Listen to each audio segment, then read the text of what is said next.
Master Chef Cambodia កាលពីសប្តាហ៍មុនអ្នកនរគ្នាត្រូវចម្អិនសម្លមរកតតាមរូបមន្តនៅក្នុងសៀវភៅនេះឈ្ងុយណាកូនឈ្ងុយលើកទី1សម្រាប់ខ្ញុំដែលលើសម្លមរកតបន្ទាប់ពីចម្អិនសម្លមរកតឌីណាសូមដកអៀមចេញព្រោះឌីណាត្រូវជំនួសចេញពីក្នុងកម្មវិធីឌីណាគឺជាបេក្ខជនបន្ទាប់ដែលអស់សិទ្ធិឈរចម្អិនក្នុងផ្ទះបាយ Master Chef Cambodia នៅសប្តាហ៍នេះអ្នកចម្អិននៅសល់តែ21នាក់ហាក់បីដូចជាមិនអាចគាប់ចិត្តគណៈកម្មការរបស់យើងបានទេមហូបយឺតជាងគេហើយមហូបច្រើនទៀតអាហ្នឹងអ្នកនរគ្នាប្រាប់ថាខ្ញុំចង់បានពៀនរបស់ Master Chef អាចកាន់បានអត់ទេមកមហូបចេញមកក្រិចយ៉ាងហ្នឹងឥឡូវមើលបាទតើអ្នកចម្អិនរូបណាជាបេក្ខជនដែលនៅចម្អិនម្ហូបជាលើកចុងក្រោយក្នុងផ្ទះបាយ Master Chef Cambodia ចិត្តមួយនេះកំពុងឆេះក្តៅរងងដូចជាផ្កាយដែលឆេះដោយភ្លើងយើងជឿជាក្នុងដួងចានខិតខំប៉ុនងារអ្នកចំអិនយើងមានថ្ងៃនេះដោយការច្នៃប្រឌិតបានបង្ហាញផ្លូវជួបជុំ by your side we all are be the best but only my beverages យើងជឿជាក្នុងដួងចានក្តីសោកមិនខ្លាចជាការពិនទូក្តៅត្រជាយើងប្តីអាចិនឆ្នៃប្រឌិតជាចុងភៅអាយចិត្តមួយនេះកំពុងឆេះក្តៅរងងដូចជាផ្កាយដែលឆេះដោយភ្លើងយើងជឿជាក្នុងដួងចានខិតខំប៉ុនងារអ្នកចំអិនយើងជឿជាក្នុងដួងចានខិតខំប៉ុនងារអ្នកចំអិន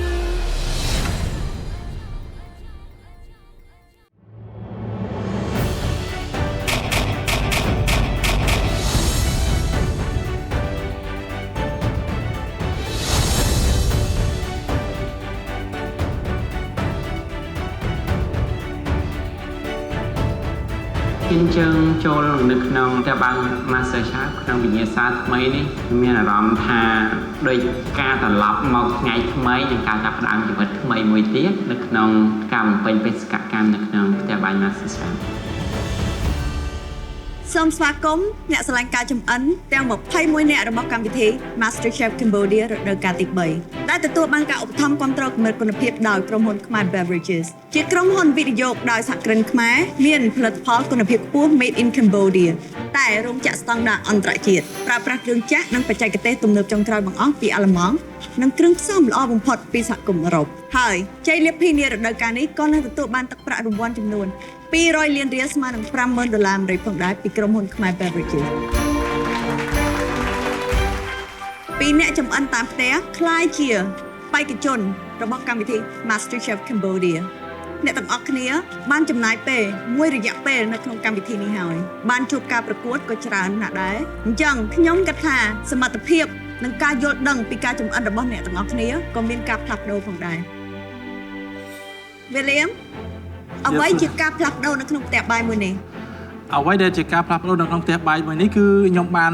ស្វែងយល់ជាច្រើនអំពីម្ហូបពីមនុស្សជុំវិញខ្លួនហើយនឹងការធ្វើការជាក្រុមខ្ញុំសង្ឃឹមថាថ្ងៃនេះខ្ញុំនឹងខំប្រឹងធ្វើឲ្យអស់ពីសមត្ថភាពដើម្បីបានឈ្នះនៅក្នុង Mystery Box ជុំពេកសម្រាប់ខ្ញុំឲ្យតែចុងសប្តាហ៍ខ្ញុំទទួលបានអៀមខ្មៅ 2 ដងហើយប៊ីសនឹងត្រឡប់ទៅផ្ទះវិញហើយអារម្មណ៍ទាំងអស់ហ្នឹងវានៅការចងចាំរបស់ខ្ញុំជាពិសេសគឺ comment សែបថាបើសិនជាខ្ញុំបើករេស្តូរ៉ង់នឹងត្រូវបិទរេស្តូរ៉ង់តែម្ដង ពាក្យហ្នឹងខ្ញុំចាំទុកហើយខ្ញុំនឹងព្យាយាមធ្វើឲ្យល្អសម្រាប់ពាក្យនេះប្រអប់អាតកំបាំងគឺជាឱកាសថ្មីដើម្បីឲ្យអ្នកទាំងគ្នាបង្ហាញការច្នៃប្រឌិតចំពោះគ្រឿងផ្សំដែលទទួលបានដូច្នេះមានគ្រឿងផ្សំអ្វីក៏ដោយនៅក្នុងប្រអប់ត្រូវចម្អិនដោយភាពជឿជាក់ឥឡូវនេះសូមដើរមកជិតប្រអប់ហើយដាក់ដៃលើប្រអប់ត្រៀម ស សុំបានសន្តិក៏មកជួបតែអន្តងឬក៏ពោះអីបានហើយដោយសារតែខ្ញុំជាមនុស្សដែលខ្លាចសត្វល្មូនពពួកល្មូនគឺខ្ញុំអត់ទៅចូលចិត្តគាត់ទេខ្ញុំខ្លាចបើកប្រអប់ឡើង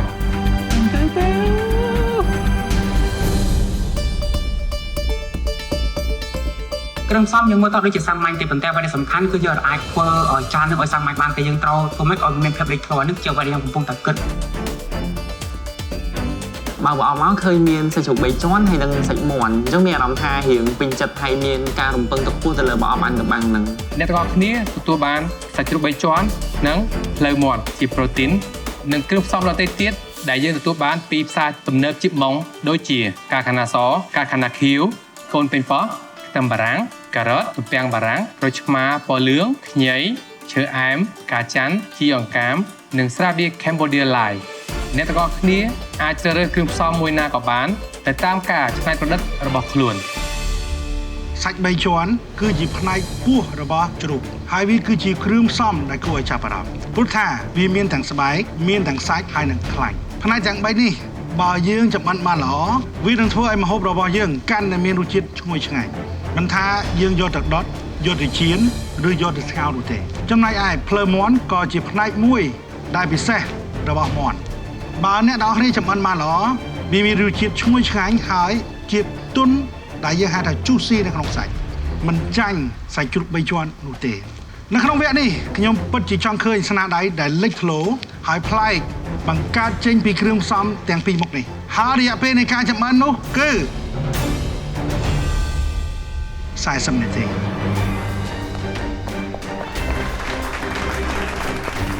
ចឹងសូមត្រៀម1 2 3សូមចាប់ដើមការប្រកួតវិញ្ញាសាប្រអប់អាតកំបាំងគឺតម្រូវឲ្យបេក្ខជនទាំងអស់ធ្វើការចម្អិនម្ហូបដោយប្រើប្រាស់គ្រឿងផ្សំដែលមាននៅក្នុងប្រអប់អាតកំបាំងនេះតែប៉ុណ្ណោះបេក្ខជនទាំងអស់មានរយៈពេល40នាទីក្នុងការចម្អិនម្ហូបមួយមុខដោយប្រើប្រាស់គ្រឿងផ្សំដែលមាននៅក្នុងប្រអប់អាតកំបាំងទៅជាម្ហូបមួយចានដ៏ទាក់ទាញនិងលេចធ្លោបំផុត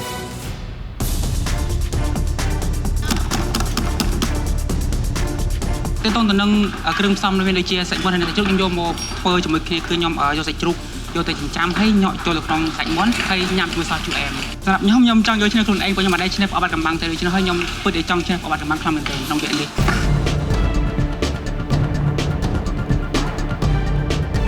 ខ្ញុំកំពុងតែធ្វើ steak សាច់មាន់ជ្រើសរើសយកសាច់មាន់មកធ្វើ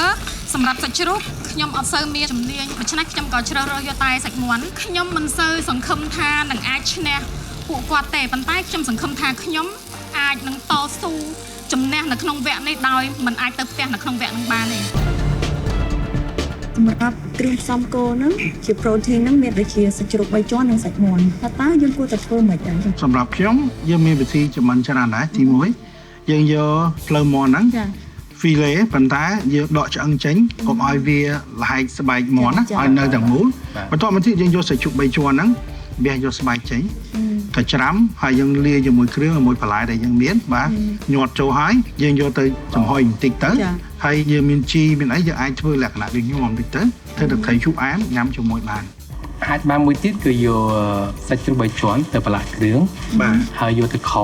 មានឈើអែមមានស្រាបៀរឡាយត្រូវហើយសាច់មាន់ខ្ញុំយកស្រុកតាមខ្សែបណារ៉ា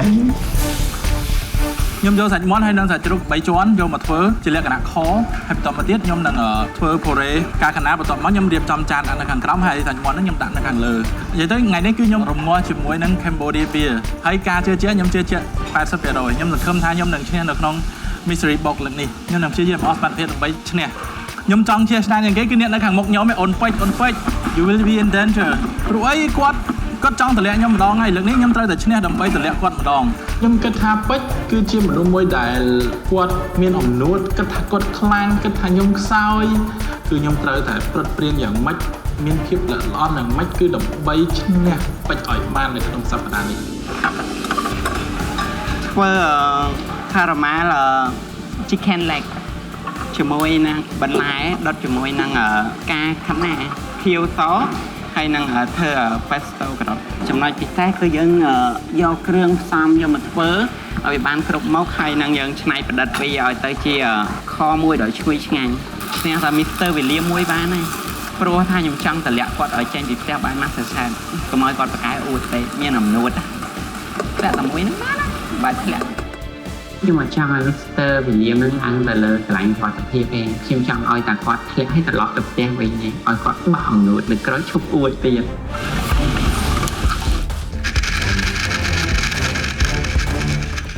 ក្នុងវគ្គនេះខ្ញុំសង្ឃឹមត្រឹមតែ 60% ទេព្រោះដោយសារតែរាល់កន្លងមកខ្ញុំធ្វើអត់ដែលសោះបានល្អទេប៉ុន្តែយ៉ាងណាក៏ដោយតាំងចិត្តមែនទេថាក្នុងវគ្គនេះគឺធ្វើបានល្អបំផុត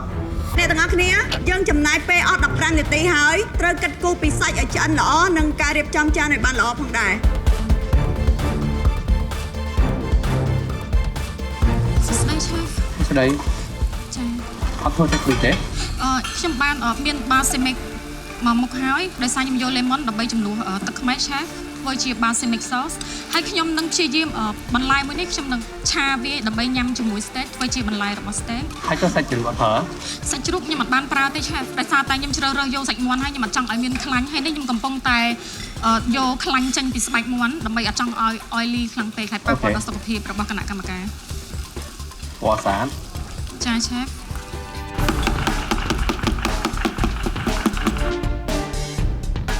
ឥឡូវសំជៀនសាច់ហ៎ បាទ Chef ជិះជៀនតអត់មកដែរ ហើយជាតន់ Chef ពួកខ្ញុំយកមកខវាម្ដងទៀត វគ្គមុននឹងយឺតឥឡូវវគ្គនេះយឺតទៀតណាប្រយ័ត្នប្រយែកនេះណាសាច់ជ្រូកហើយសាច់មាន់អាចញ៉ាំឆៅកាត់ដែរណាបាទ Chef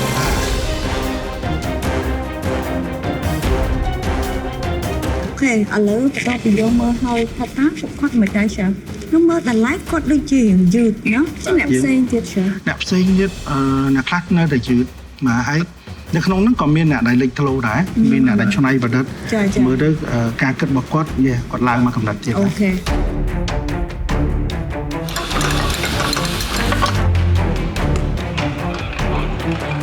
មុខម្ហូបទី1ខ្ញុំធ្វើខទៅមាន់ជាមួយស្រាបៀរកម្ពុជាខរដុញខ្ញុំដាក់ទឹកធម្មតាតែថ្ងៃហ្នឹងខ្ញុំដាក់ស្រាបៀរកម្ពុជាថ្លៃសម្រាប់ខ្ញុំ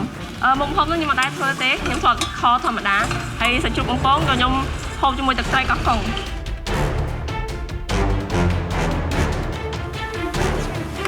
ម៉ាលីនមកចៃធ្វើអីគេហ្នឹងមាន់ញាត់ឈប់ ចិត្តដល់ម៉ោងហើយហ្នឹងមកចៅលើនេះឆ្អិនអត់អានេះឆ្អិនខាងក្នុងឆ្អិនស្រាប់ខ្ញុំស្ទៀងតែស្បែកវាហើយតែតលឿនតិចណាចិត្តដល់ម៉ោងហើយម៉ាលីន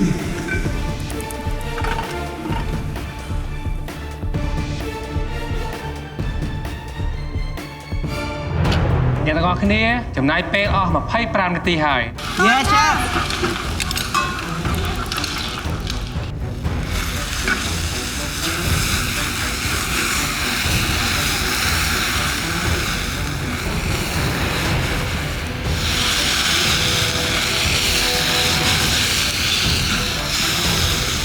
ភ្លើងឆេះហ្នឹងគឺខ្ញុំតាំងចិត្តថាចង់ឲ្យវាឆេះបន្តិចទៀតប៉ុន្តែពេលខ្ញុំចាក់ស្រារៀងជ្រួលទៅវាក៏ឆេះខ្លាំងទៅទៀតអារម្មណ៍ក៏រៀងខ្វាច់ប៉ុន្តែដាក់ទៅแบบឲ្យវាធ្វើធម្មតាតែមួយគណៈកម្មការជួយទៅមុខទៀតផង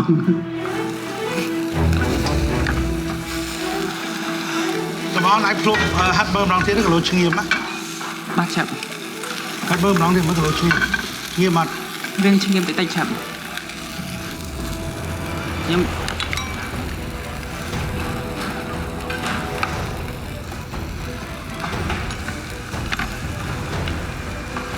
អូខេសមនប្រយ័ត្នប្រយែកតិចណាបាទឆាប់បាទខ្ញុំឃើញការឆ្នៃប្រឌិតរៀងគាត់បាទតែបើសិនជាខ្លោចវាចេញជារឿងអីផ្សេងណាបាទឆាប់បាទឥឡូវនេះអ្នកនរគ្នាចម្រើនរយៈពេលអស់30នាទីហើយអញ្ចឹងនៅសល់ពេលតែ10នាទីទៀតតែប៉ុណ្ណោះពេលវេលានេះគួរតែមានម្ហូបដែលឆ្អិនហើយនៅក្នុងចានជាមួយនឹងការតុបតែងតែកុំភ្លេចភ្លក់នៅរសជាតិផងអ្នកនរគ្នា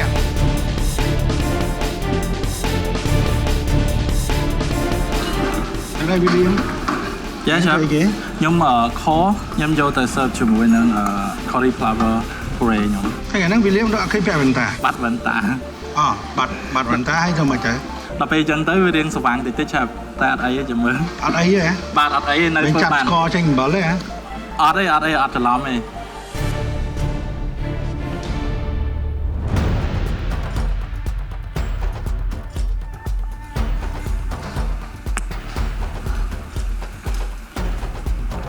ស្មៃចាឆេះតើបន្លែនៅមិនទៅ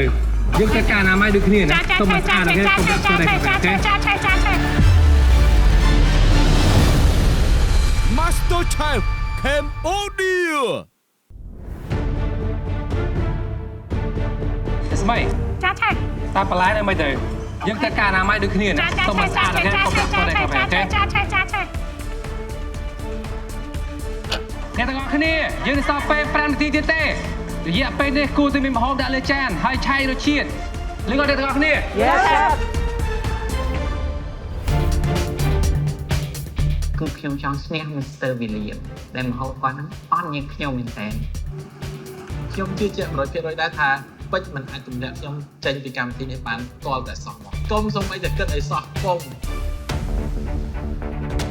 ពេជ្របានមិនឲ្យម្ហូបហើយឆ្អឹងណៃសែម តោះបាច់ឲ្យលឿននៅសល់តែ1នាទីទៀតទេតោះឲ្យលឿន នេះគឺជា10វិនាទីចុងក្រោយសម្រាប់អ្នកនរគ្នា10 9 8 7 6 5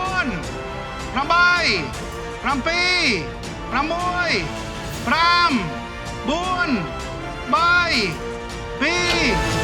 2 1សូមលើកដៃឡើង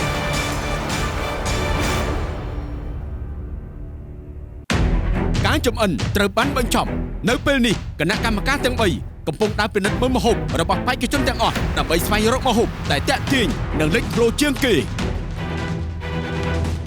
សង្ឃឹមថាត្រឹម 60% ទេប៉ុន្តែនៅពេលដែលឃើញចានរបស់ខ្លួនឯងនៅពេលដែលបានតុបតែងឲ្យមកហើយលៀងសាច់មិនដែលខ្ញុំបានដាក់ទៅខ្ញុំរៀងឡើង level បន្តិចគឺសង្ឃឹម 85% ចុះ នៅពេលនេះគណៈកម្មការទាំង3កំពុងពិភាក្សាគ្នាយ៉ាងល្អិតល្អន់ដើម្បីជ្រើសរើសម្ហូប3មុខក្នុងចំណោមបេក្ខជនទាំងអស់ដែលបានតុបតែងយ៉ាងមានភាពទាក់ទាញនិងលេចធ្លោជាងគេដើម្បីធ្វើការភ្លក់រសជាតិហើយមានតែបេក្ខជនម្នាក់ប៉ុណ្ណោះដែលឈ្នះនៅក្នុងវគ្គប្រអប់អាតកម្បាំងនេះ ខ្ញុំជឿជាក់ខ្លាំងទៅលើរសជាតិរបស់ខ្ញុំហើយនឹងការច្នៃប្រឌិតរបស់ខ្ញុំដោយសារតែម្ហូបដែលខ្ញុំបានធ្វើចេញមកហ្នឹងគឺខ្ញុំបានភ្លក់ហើយគឺមានរសជាតិឆ្ងាញ់ អរគុណអ្នកទាំងអស់គ្នាដែលបានខិតខំប្រឹងប្រែងនៅក្នុងវគ្គនេះហើយក៏សូមអរគុណដល់ក្រុមហ៊ុនខ្មែរ Beverages ដែលមាន Cambodia Light Beer ស្រាស្រទន់ជួបជុំបានយូរ Express ភេសជ្ជៈ Express រសជាតិ Strawberry Express Express Yourself ទឹកក្រូច Ice Cola Ice Water Fun ដឡែត បាទឆា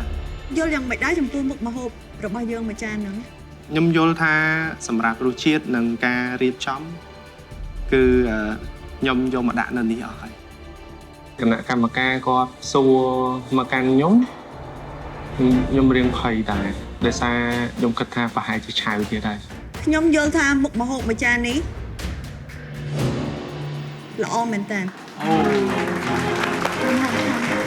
គឺឈ្មោះខ្លួនឯងរៀងអដែរគិតថាខ្ញុំធ្វើបានហើយអ្វីដែលខ្ញុំបាន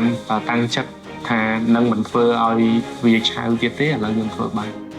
សួស្ដីដឡែត បាទចា៎ ចាសូមប្រាប់ពីឈ្មោះមុខម្ហូបនិងការច្នៃប្រឌិតសូមជើញ សម្រាប់មុខម្ហូបមួយនេះខ្ញុំដាក់ឈ្មោះថាសាច់ជ្រូករុំខបែបស្ងួតលក្ខណៈពិសេសគឺខ្ញុំយកសាច់មាន់យកទៅធ្វើស្នូលរុំជាមួយនឹងសាច់ជ្រូកហ្នឹងបន្ទាប់មកខ្ញុំយកទៅចៀនព្រោះខ្ញុំខ្លាចបារម្ភខ្លាចវាអត់ឆ្អិនខ្ញុំចៀនហើយបានខ្ញុំយកមកលាយគ្រឿងខហើយខ្ញុំយកវាអបជាមួយនឹងស្រាបៀរកម្ពុជា បាទសម្រាប់ខ្ញុំគឺខ្ញុំពេញចិត្តម្ហូបមួយចាននេះមើលទៅពណ៌ស្រស់ល្អមែនតើមានពណ៌ចម្រុះទាំង portion របស់ម្ហូបយើងគឺសមរម្យហើយចេះរើសចានល្អមែនតើសម្រាប់ម្ហូបមួយហ្នឹងណាអាចប្រាប់ពួកខ្ញុំបានណាអ្វីដែលនៅពីក្រោយភាពជោគជ័យរបស់យើងនៅក្នុងថ្ងៃនេះ ដំបូងគឺខ្ញុំរៀងច្បោកច្បងទៅឆែកភាសាខ្ញុំអត់ដឹងថាធ្វើម្ហូបអីទេខ្ញុំនៅគាំងមួយសន្ទុះបានខ្ញុំនឹកឃើញថាខ្ញុំគួរតែសម្រេចចិត្តធ្វើអីមួយហើយខ្ញុំចាប់ផ្ដើមគិតភ្លាមហើយធ្វើវាភ្លាមតែម្ដង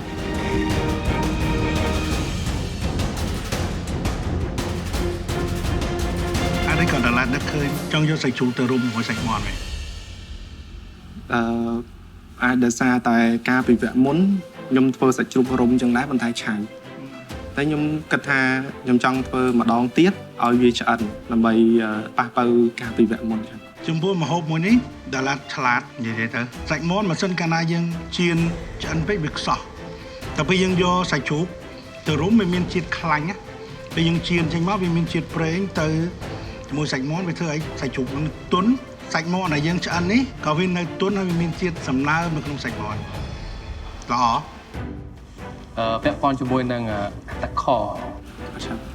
ឆ្ងាញ់ហើយចូលគ្នាជាមួយនឹងសាច់ជ្រូកនិងសាច់មាន់ឆ្ងាញ់ធ្វើបានល្អហើយហ្នឹង បាទអរគុណច្រើន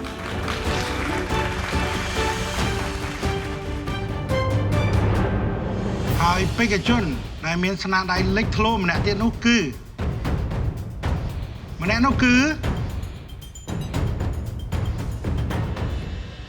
សំអន ភើបខ្លាំងមែនទេតែដោយសារតែនេះគឺជាលើកទី1ដែលខ្ញុំបានអាចនិយាយចានមួយដែលល្អនៅក្នុងចំណុច3នេះ សួស្តីសំអន បាទ ចាអាចប្រាប់ពីឈ្មោះមុខម្ហូបនិងការច្នៃប្រឌិត សាច់ជ្រូកញ៉ាំយកសាច់មាន់ជាមួយនឹងទឹកសោះជូរអែមការចម្អិនគឺខ្ញុំបានយកសាច់ជ្រូកទៅកេនជាមួយនឹងខ្ទឹមសខ្ទឹមក្រហមហើយនឹងខ្ទឹមបារាំងហ្នឹងហើយដាក់ម្រេចផ្សេងៗហើយយកទៅញ៉ាត់ជាមួយនឹងសាច់មាន់ដែលខ្ញុំ fillet ឆ្អឹងចេញហើយទៅទៀតខ្ញុំយកទៅចំហុយហើយយកទៅចៀនហើយចាក់ស្រាកម្ពុជាចូលហើយមានទឹកសោះជូរអែមចា៎ អូខេនេះជាលើកទី1ដែលសំអនធ្វើបានល្អទៅហ៎ បាទឆាប់ មិនដែរមានអារម្មណ៍ រំភើបខ្លាំងមែនទែនយឺដែរ អញ្ចឹងហ៎ធ្លាប់ធ្វើមុខម្ហូបនេះពីមុនមកហ៎ ខ្ញុំអត់ដែរធ្លាប់ទេឆាប់ប៉ុន្តែដោយសារតែខ្ញុំបានទទួលគ្រឿងផ្សំទាំងអស់នេះមកខ្ញុំឆ្នៃតែម្ដងឆាប់ ធ្វើបានល្អមែនតើណាអរគុណមែនតើសម្រាប់ការតុបតែងម្ហូបមួយចាននេះខ្ញុំពេញចិត្តទាំងចេះរើសចានទាំងពណ៌ម្ហូបទាំងការរៀបចំអីបានល្អ បាទអរគុណចា៎ ពីព្រោះសាច់មាន់ណាបើយើងញ៉ាំអត់មានសោះឆ្ងាញ់មួយយ៉ាងបើដាក់សោះចូលទៅឆ្ងាញ់ទៀត សំខាន់សាច់នឹងអត់ខ្សោះវានៅទន់ហើយសាច់នឹងឈ្ងុយមានក្លិនឈ្ងុយខ្ទឹមឈ្ងុយគ្រឿងចេញមកធ្វើបានល្អសមអរគុណ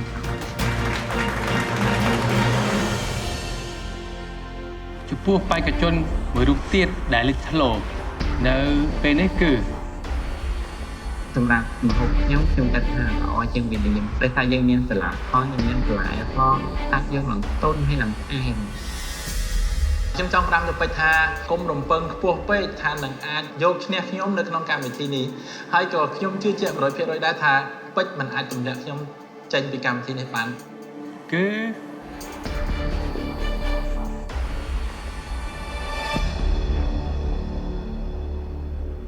William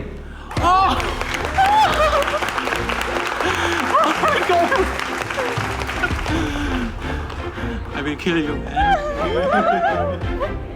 បើសិនជាវគ្គហ្នឹងគាត់ឈ្នះបេក្ខជនពីររូបទៀតមិនដឹងជាគាត់កតុំមិនគ្រាន់តែឈ្នះប៉ុណ្ណឹង I kill you ចង់សម្លាប់ខ្ញុំហ្មងចង់ធ្វើតួជាតកហ្មងហើយខ្ញុំនឹងសម្លាប់អ្នកឯងមើលចេញចរិតមកមនុស្សហ្មងអញ្ចឹងខ្ញុំគិតថាគង់តែថ្ងៃណាមួយខ្ញុំនឹងទម្លាក់បេក្ខជននឹងតបបាន សួស្តី William សួស្តីឆាប់ មិនដែរមានអារម្មណ៍យ៉ាងម៉េច អូរំភើបមែនតើហ្មងវ៉ាវពេលនេះខ្ញុំអត់មានគិតអីខ្ញុំគិតថាខ្ញុំមានឱកាសអាចកម្ចាត់ពេចចេញពីកម្មវិធីហើយ អូខេអរគុណអាចជួយប្រាប់ពីឈ្មោះមុខម្ហូប មុខម្ហូបគឺខផ្លូវមាន់ជាមួយនឹងសាច់ជ្រូក3ជាន់លក្ខណៈពិសេសគឺខ្ញុំយកគ្រឿងការីដូចជាការច័ន្ទហើយនឹងឈើអែមខ្ញុំលំលីងឲ្យឈ្ងុយសិនហើយបន្ទាប់មកទៀតខ្ញុំលំលីងជាមួយកក្រហមបន្ទាប់មកទៀតគឺខ្ញុំដាក់ស្រា Cambodia Beer នៅក្នុងហ្នឹងដើម្បីឲ្យមានឈ្ងុយ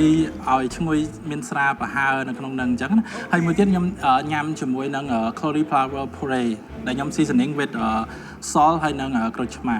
អូខេធ្លាប់ចំអិនមុខម្ហូបនេះពីមុនមកហើយ ខ្ញុំធ្លាប់តែខផ្សេងហើយសម្រាប់ puree cauliflower ហ្នឹងគឺខ្ញុំ puree ផ្សេងខ្ញុំអត់ដែលញ៉ាំដាក់ផ្គួបជាមួយគ្នាទេ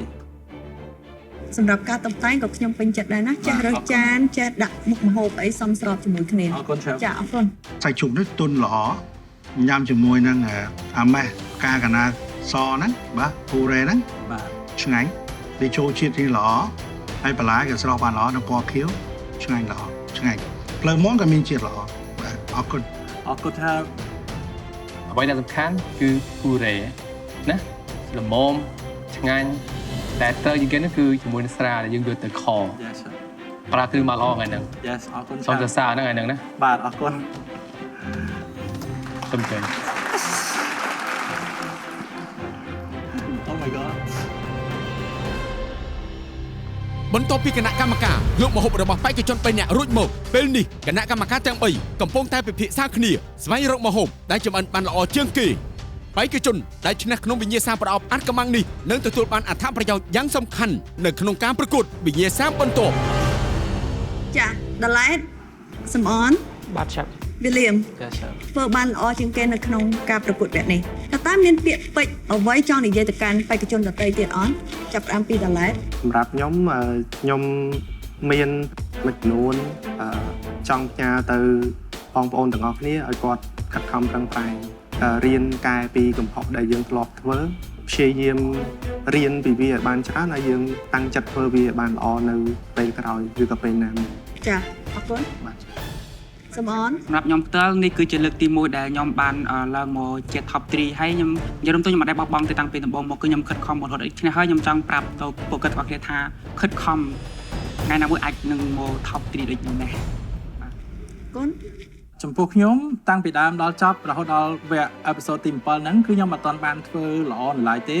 ហើយប៉ុន្តែខ្ញុំអត់ដែល give up ទេហើយខ្ញុំចង់ប្រាប់អ្នកទាំងអស់គ្នាថាកុំ give up 0% ទោះបីនៅសល់តែ 1% ក៏យើងនៅតែមានសង្ឃឹមដែរព្យាយាមធ្វើឲ្យបានល្អតាំងចិត្តឲ្យបានល្អ ចាអរគុណក្នុងចំណោមអ្នកទាំង3អ្នកដែលឈ្នះនឹងទទួលបានអតិភិបពិសេសនៅក្នុងវគ្គប្រកួតបន្ទាប់ម្នាក់នោះគឺ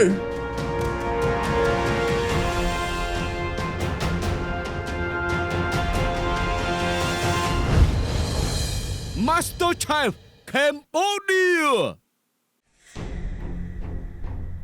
ក្នុងចំណោមអ្នកទាំង3អ្នកដែលឈ្នះគឺ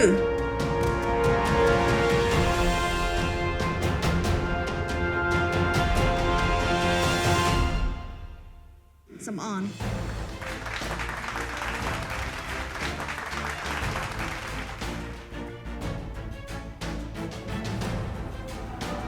វាពិតជាសមមុខណាស់សម្រាប់វិលៀមដែលមិនជាប់ក្នុងវគ្គប្រអប់អាចកម្លាំងហ្នឹង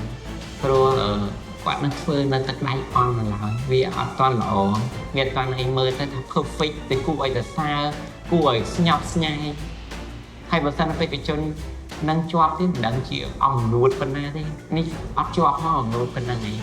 ចំណែកឯដឡែតនិងវិលៀមនិងបេក្ខជនដទៃផ្សេងទៀតសូមចេញទៅខាងក្រៅសិន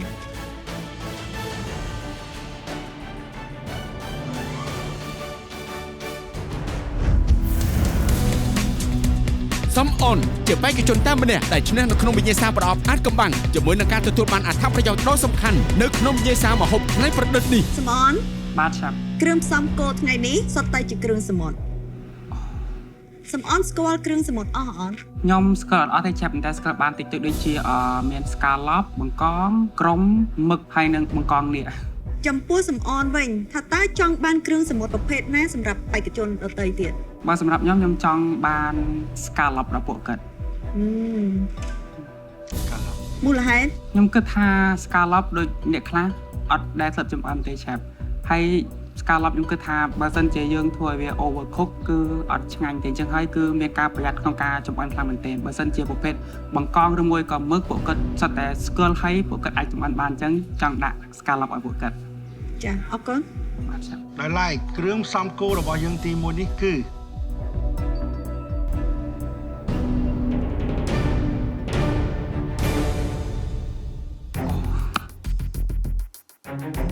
ស្គាល់វាអត់សមន ស្គាល់ឆាប់មឹក មឹកនេះវាមានឈ្មោះរបស់វាមឹកនេះគេហៅមឹកអី មឹកដងហ្នឹងឆាប់ មឹកនេះគេហៅមឹកហួយសាយមឹកហួយសាយនេះយើងអាចយកទៅចម្អិនចេញជាម្ហូបបានច្រើនមុខច្រើនសន្តានប៉ុន្តែប្រសិនបើយើងមិនប្រយ័ត្នទេវាធ្វើឲ្យសាច់មឹកនេះរួញស្វិតអត់ឆ្ងាញ់ទេយល់ទេបើសិនយើងសម្អាតឲ្យបានល្អនៅភ្នែកឬក៏បកស្បែកវាឲ្យបានល្អទឹកសម្លឬក៏ទឹកឆារបស់យើងឬទឹកដែលយើងយកទៅធ្វើម្ហូបយើងនឹងឡើងពណ៌ល្អខ្មៅ ចាឯគ្រឿងផ្សំគោលទី2នោះគឺ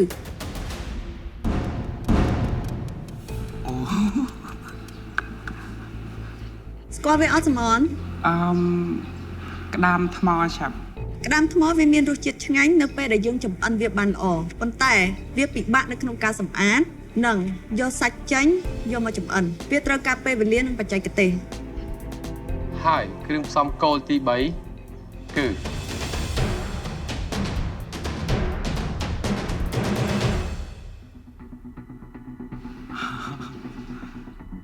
សមន បាទឆាប់ ស្គាល់ត្រីមួយប្រភេទដែរអត់ ខ្ញុំធ្លាប់ឃើញឆាប់ប៉ុន្តែខ្ញុំអត់ច្បាស់ថាឈ្មោះអីគេឆាប់ នេះជាត្រីសាបាក់ត្រីសាបាក់សាច់វាណែនឆ្ងាញ់ទន់ក៏ប៉ុន្តែបើយើងចម្អិនអត់ត្រូវវាធ្វើឲ្យស្ងួតពេកហើយចំពោះគ្រឿងផ្សំគោលទាំង3តើសំអនគិតថាគ្រឿងផ្សំទី1ទី2ហើយនិងទី3តើមួយណាមានផលលំបាកក្នុងការចម្អិនធម្មតាមធ្យមហើយនិងលំបាកខ្លាំង បាទឆាប់បើសម្រាប់ខ្ញុំគិតថាមឹករៀងចំអិនស្រួលហើយណាមួយពួកគាត់អាចថាឧស្សាហ៍ចំអិនហើយបន្តមកទៀតក្តាមអាចថាយើងយកទៅច្នៃឲ្យបានច្រើនដែរហើយវាមានរសជាតិឆ្ងាញ់ឆាប់ប៉ុន្តែបើត្រីនេះដោយដែលឆាប់បានប្រាប់មិញថាបើសិនតែយើងចំអិនអត់ដល់ទេវាអាចខ្សោយអីអញ្ចឹងខ្ញុំគិតថាពួកគាត់អត់សោះបានចំអិនទេអញ្ចឹងខ្ញុំគិតថាត្រីពិបាកជាងគេគ្រឿងផ្សំទាំង3នេះខ្ញុំគិតថាស្រួលជាងគេគឺមឹកគុយសាយដោយសារតែប្រភេទមឹកគឺខ្ញុំធ្វើចំអិនមឹកផ្សេងពីមឹកគុយសាយនេះតែខ្ញុំគិតថាយ៉ាងណាក៏វានៅតែមានភាពស្ដីគ្នា ចាសំអន បាទឆាប់ មានអតិភិបក្នុងការជ្រើសរើសគ្រឿងផ្សំគោលសម្រាប់ខ្លួនឯងនិងបេក្ខជនដទៃផ្សេងទៀតសូមជ្រើសរើសដោយឆ្លៀសវៃ អត្ថប្រយោជន៍នៃការឈ្នះវិញ្ញាសាប្រអប់អាតកំបាំងគឺសំអនមានសិទ្ធិជ្រើសរើសគ្រឿងផ្សំគោលឲ្យខ្លួនឯងនិងបេក្ខជនដទៃទៀតដើម្បីប្រកួតនៅក្នុងវិញ្ញាសានេះដែលជាវិញ្ញាសាម្ហូបច្នៃប្រឌិត ទៅតទៅនឹងក្តាមខ្ញុំគិតថាពិបាកក្នុងការធ្វើដែរហើយក៏ខ្ញុំបានរើសដូចជាបងនាងដូចជាបងវិស្ម័យដាក់ឲ្យគាត់ដោយសារតែខ្ញុំឃើញគាត់រៀងរឹងមាំអញ្ចឹងខ្ញុំគិតថាក្តាមក៏រៀងរឹងដែរខ្ញុំសាកសមសម្រាប់គាត់ហើយចំពោះត្រីសាបាក់អាចថាពួកគាត់ទាំងអស់គ្នាភាគច្រើនគាត់បានឃើញបានញ៉ាំមិនដែរខ្ញុំជឿថាពួកគាត់មិនសូវបានធ្វើទេត្រីសាបាក់ហើយក៏អាចថាមានភាពពិបាករបស់ពួកគាត់ព្រោះបើសិនយើងចម្អិនខុសឬមួយក៏ចម្អិនវាជ្រុលពេកវាអាចនឹងខ្សោះអត់ឆ្ងាញ់ទេវារៀងពិបាកក្នុងការចម្អិនដែរដូចជាបងវិលៀមគាត់មានទីពីច្រើនអញ្ចឹងខ្ញុំគិតថាបងវិលៀមស័ក្តិសមជាមួយនឹងត្រី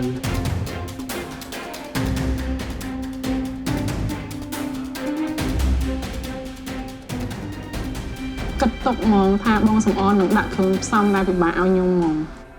វគ្គហ្នឹងមានអារម្មណ៍ថាភ័យសារតែវគ្គហ្នឹងគឺជាវគ្គដែលត្រូវជំរុះពីកម្មវិធី សូមស្វាគមន៍អ្នកទាំងអស់គ្នាមកកាន់វិញ្ញាសាថ្មីមួយទៀតរបស់កម្មវិធី MasterChef Cambodia ដែលទទួលបានការឧបត្ថម្ភគ្រប់គ្រងកម្រិតគុណភាពដោយក្រុមហ៊ុន Khmer Beverages Khmer Beverages ជាក្រុមហ៊ុនវិនិយោគដោយសហគ្រិនខ្មែរមានគុណភាពផលិតផលខ្ពស់ Made in Cambodia តែរោងចក្រស្តង់ដារអន្តរជាតិប្រើប្រាស់គ្រឿងចក្រនិងបច្ចេកទេសទំនើបចុងក្រោយបង្អស់ពីអាល្លឺម៉ង់និងគ្រឿងផ្សំល្អបំផុតពីសហគមន៍អឺរ៉ុបហើយជ័យលាភីនារដូវកាលនេះក៏នឹងទទួលបានទឹកប្រាក់រង្វាន់ចំនួន200លានរៀលស្មើនឹង$50,000អាមេរិកផងដែរក្រុមហ៊ុន Khmer Beverages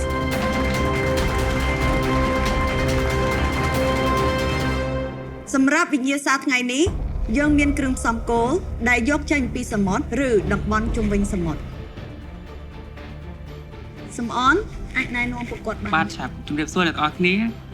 ថ្ងៃនេះគឺយើងមានគ្រឿងផ្សំចំនួន3គឺតកតងទៅនឹងគ្រឿងសមុទ្រហើយគ្រឿងផ្សំទី1គឺមឹកភុយសាយគឺជាប្រភេទមឹកដែលថាយើងអាចចម្អិនឬមួយក៏ create food បានច្រើនដូច្នេះហើយគឺខ្ញុំបានរើសបេក្ខជនដែលស័ក្តិសមជាមួយនឹងមឹកមួយមុខនេះរួចរាល់ហើយបន្តមកទៀតគឺក្តាមថ្មអាចនិយាយបានថាមិនពិបាកពេកហើយក៏មិនស្រួលពេកអញ្ចឹងខ្ញុំក៏បានរើសបេក្ខជនដែលថាស័ក្តិសមជាមួយនឹងក្តាមថ្មនេះរួចរាល់ដូចគ្នាដែរហើយចុងក្រោយគឺត្រីសាបាក់ខ្ញុំគិតថាអ្នកទាំងអស់គ្នាប្រហែលជាស្គាល់ត្រីសាបាក់ច្រើនហើយត្រីសាបាក់នេះគឺវាមានភាពលំបាកក្នុងការចម្អិនបើសិនជាយើងប្រៀបធៀបទៅនឹង3ប្រភេទនេះអញ្ចឹងហើយខ្ញុំក៏បានរើសបេក្ខជនដែលស័ក្តិសមដូចគ្នាដែរក្នុងការចម្អិនត្រីសាបាក់ក្នុងវគ្គនេះ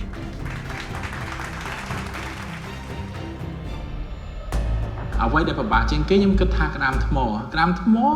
មានរសជាតិឆ្ងាញ់ទេប៉ុន្តែខ្ញុំគិតថាបើចម្អិនរៀងពិបាកហើយណាមួយទៅរៀងតែគល់ក៏រៀងពិបាកដែរ ក្នុងចិត្តខ្ញុំខ្ញុំគិតថាមឹកពិបាកជាងគេដោយសារតែមឹកបើយើងចម្អិនមិនស្រួលវាអត់ចូលជាតិវាអាចខ្សោះ ខ្ញុំពិតជាចង់បានមឹកហើយនឹងត្រីសាបាក់ព្រោះខ្ញុំធ្លាប់ចម្អិនវាហើយខ្ញុំស្គាល់ពីវាច្បាស់ថាតើគួរធ្វើបែបណាដើម្បីឲ្យម្ហូបរបស់យើងមានរសជាតិឆ្ងាញ់ហើយនឹងលេចធ្លោ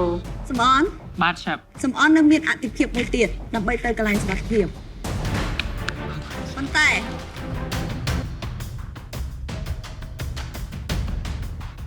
សំអនក៏មានអតិភិបមួយទៀតដែរអាចជ្រើសរើសបេក្ខជនដទៃផ្សេងទៀតចំនួន1នាក់សំអនសូមគិតឲ្យបានល្អល្អន់ ចង់ឲ្យសំអនគាត់សេវយកខ្ញុំដើម្បីទៅតំបន់សុវត្ថិភាពជាមួយនឹងគាត់ អ្នកដែលខ្ញុំជ្រើសរើសដើម្បីឡើងទៅកាន់កន្លែងដែលមានសុវត្ថិភាពជាមួយខ្ញុំ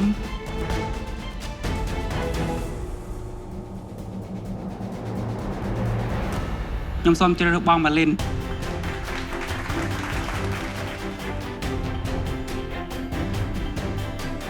លឺសំអនហើយខ្ញុំហ្នឹងសប្បាយចិត្តហើយរំភើបខ្លាំងប៉ុន្តែមុនហ្នឹងខ្ញុំដឹងច្បាស់ក្នុងចិត្តហើយថាសំអនគាត់និយាយខ្ញុំថ្ងៃនេះអ្នកនរគ្នាត្រូវតែចំអិនគ្រឿងផ្សំគោលទាំង3នេះឲ្យមានភាពលេចធ្លោទាំងរសជាតិនិងការតុបតែងហើយត្រូវចាំថាទី1ត្រូវប្រយ័ត្នប្រយែងក្នុងការលាងសម្អាតគ្រឿងផ្សំគោលទាំង3នេះហើយទៀតសោតក្នុងការកាត់ណាក៏ត្រូវតែប្រុងប្រយ័ត្នការចំអិនក៏ត្រូវតែប្រុងប្រយ័ត្នអ្នកនរគ្នាត្រូវចាំថាគ្រឿងផ្សំគោលទាំង3នេះគ្រឿងផ្សំគោលខ្លះអ្នកនរគ្នាចំអិនជ្រុលអាចនឹងអត់មានសាច់ញ៉ាំទេគ្រឿងផ្សំគោលផ្សេងទៀតអ្នកចំអិនជ្រុលអាចនឹងស្វិតហើយរួញគ្រឿងផ្សំគោលមួយទៀតអ្នកនរគ្នាចំអិនហើយអាចខ្សោះអត់មានជាតិទេពេលញ៉ាំទៅយល់អត់អ្នកនរគ្នាយល់ครับហើយរយៈពេលសម្រាប់អ្នកនរគ្នាក្នុងការដែលយកគ្រឿងផ្សំស្រស់ៗល្អៗពីផ្សារទំនើបជីបម៉ុង Supermarket គឺ2នាទី2នាទីហើយអ្នកនរគ្នាមានសិទ្ធិយកគ្រឿងផ្សំទាំងអស់នេះបានតែម្ដងគត់ហើយរយៈពេលនៃការចម្អិនគឺ45នាទី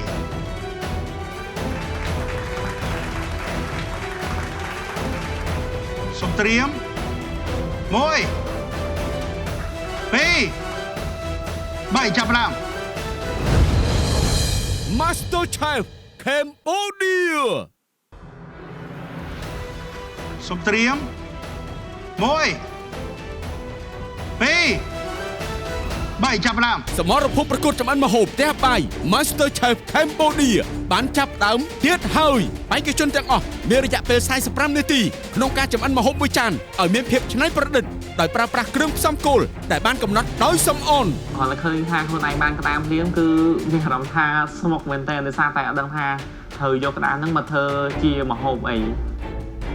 ខ្ញុំបានត្រីសបាគឺខ្ញុំសប្បាយចិត្តខ្លាំងមែនតើហើយខ្ញុំក៏បានអរគុណទៅសមនណាដែលបានដាក់ត្រីនឹងឲ្យខ្ញុំព្រោះអ្វីដែលខ្ញុំចង់បានគឺខ្ញុំចង់បានត្រីហ្នឹងឯងគ្រាន់តែដឹងថាខ្លួនឯងទទួលបានមឹកហុយសាយខ្ញុំរៀងច្របូកច្របល់សំអនគាត់ដាក់គ្រឿងផ្សំគោលនៃក្តាមថ្មហ្នឹងខ្ញុំមានអារម្មណ៍ថាបាក់ចិត្តផងហើយមានអារម្មណ៍ថាភ័យផងតើគួរតែសម្អាតបែបណាគួរតែចំអិនបែបណាដែលដើម្បីឲ្យឃើញរូបរាងមើលទៅស្អាតហើយនឹងលេចធ្លោខ្ញុំពិតជាមានការបារម្ភខ្លាំងមែនទែនខ្ញុំមានគ្រឿងផ្សំគោលទាំង3មានទាំងមឹកហុយសាយក្តាមថ្មហើយនឹងត្រីសាបាអូខេចាំអាចប្រាប់ពីតិចនៃការចម្អិនហើយទាំងធ្វើអីដែលអ្នកនិយាយបើសម្រាប់ខ្ញុំវិញខ្ញុំធ្វើហ្វីលេពូត្រីពាក់កណ្ដាលមកបត់ពីឲ្យមូរៀងមូដូចផ្កាហើយយើងឆាបន្លែឆាអីដាក់រឹងបានឬក៏ធ្វើញោមស្វាយញោមអីដាក់នៅក្នុងក៏បានមឹកដូចគ្នាបើយើងកាត់មកល្មមក៏រោវាស្ដារល្មមហើយយើងកោងក៏បានហើយយើងចង់ច្រកពីក្នុងក៏បានគឺយើងចង់ជៀនហើយដាក់មួយកង់ពីរកង់ហើយធ្វើអ្វីផ្សេងញោមឬក៏ជាប្រភេទសាឡាត់ដូចអី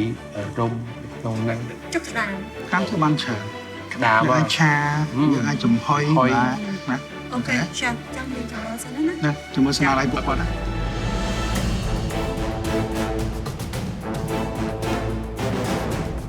ក្តាមថ្មអូក្តាមពិតជាពិបាកសម្រាប់ខ្ញុំមែនទែនខ្ញុំចូលចិត្តញ៉ាំក្តាមមែនទែនប៉ុន្តែខ្ញុំមិនដែលធ្លាប់ធ្វើទេអញ្ចឹងខ្ញុំពិតជាមានការបារម្ភខ្លាំងណាស់គិតថាខ្ញុំអាចធ្វើបានប៉ុន្តែខ្ញុំនៅតែជំនះលើភាពភ័យខ្លាចរបស់ខ្ញុំហើយខ្ញុំក៏មិនខឹងឬក៏មិនប្រកាន់អ្វីទៅសំអនដែរព្រោះគាត់ចង់ឲ្យខ្ញុំជំនះរាល់ភាពភ័យខ្លាចរបស់ខ្ញុំបានពិបាកទី1ក្នុងការសម្អាតហើយនិងក្នុងការចម្អិនពីព្រោះសបកក្តាមវាពិតជារឹងមែនតើអញ្ចឹងខ្ញុំគិតថាតើខ្ញុំគួរធ្វើបែបម៉េចដើម្បីឲ្យក្តាមហ្នឹងយើងគ្រប់គ្រងរសជាតិវាបានដើម្បីឲ្យ chef ញ៉ាំទៅឲ្យមានជាតិដែលយើងធ្វើនឹងចម្អិននឹងចូលជាមួយនឹងក្តាមអញ្ចឹងខ្ញុំពិតជាភ័យមែនតើត្រូវតែសង្ឃឹមពួកខ្ញុំជាចុងភៅខ្ញុំមកទីនេះគឺខ្ញុំធ្វើម្ហូបដូច្នេះទោះបីជាតិចកដាលក៏ខ្ញុំត្រូវតែមានសង្ឃឹមខ្ញុំនឹកឃើញថាចង់ធ្វើលក្ខណៈបែបក្តាមផ្លោះជញ្ជាំងពីព្រោះក្តាមអ្វីត្បិតតែវាពិបាកសម្រាប់ខ្ញុំប៉ុន្តែវាមានរូបរាងស្អាតហើយបើសិនយើងចម្អិនបានឆ្អិនល្អវាមានពណ៌ក្រហមដូច្នេះវាជាពណ៌មួយដែលលេចធ្លោហើយខ្ញុំសង្ឃឹមថាខ្ញុំនឹងធ្វើក្តាមនឹងឲ្យបានល្អអ្នកទាំងអស់គ្នាយើងចំណាយពេលអស់10នាទីហើយ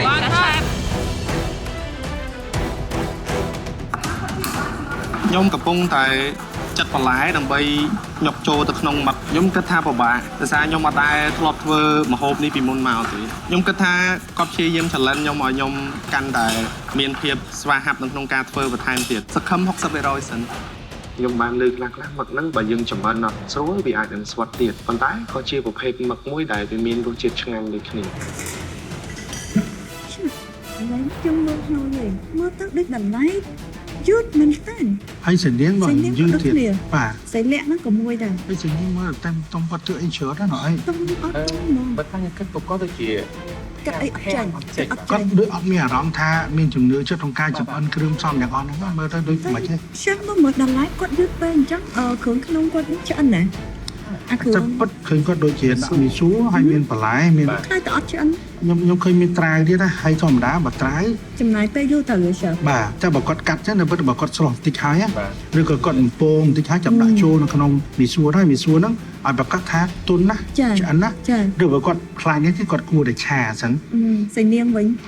មកត្រាវបើគាត់យកមើលពីចង្ងាយមើលទៅវាដូចអត់វាអត់រលោងធម្មតាពីដល់ម៉េះវារលោងស្មូតល្អម៉ត់ល្អតែមើលទៅដូចពីចង្ងាយវាដូចជាគ្រើមខ្ញុំនឹងយ៉ាងម៉េចដែរ អូខេវិលៀមដូចធ្វើបានល្អចាសុធារិទ្ធនីតាគាត់តែស្អាតចា ឃើញសុធារិទ្ធមានការផ្លាស់ប្ដូរច្រើននៅតាមចា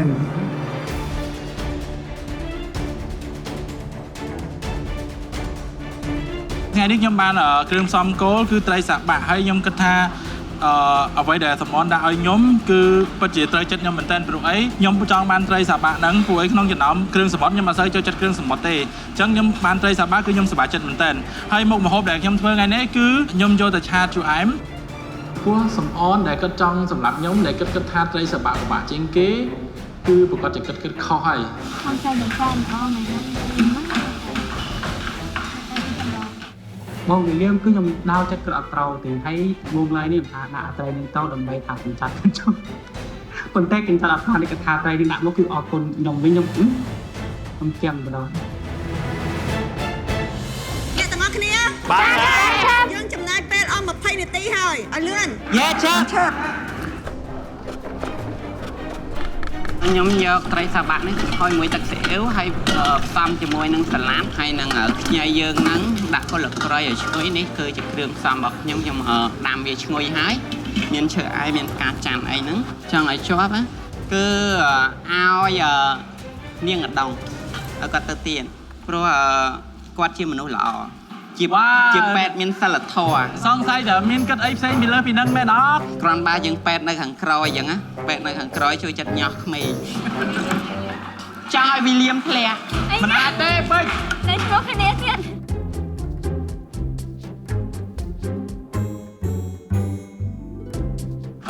ព្រោះចង់ឲ្យវិលៀមធ្លាក់កុំឲ្យគាត់អំនួតពួតអាងពេកអញ្ចឹងណាខ្ញុំសុំទៅយកចានទាំងខ្លះខ្ញុំអត់អំនួតទេតែតែសារពេជ្រហ្នឹងគាត់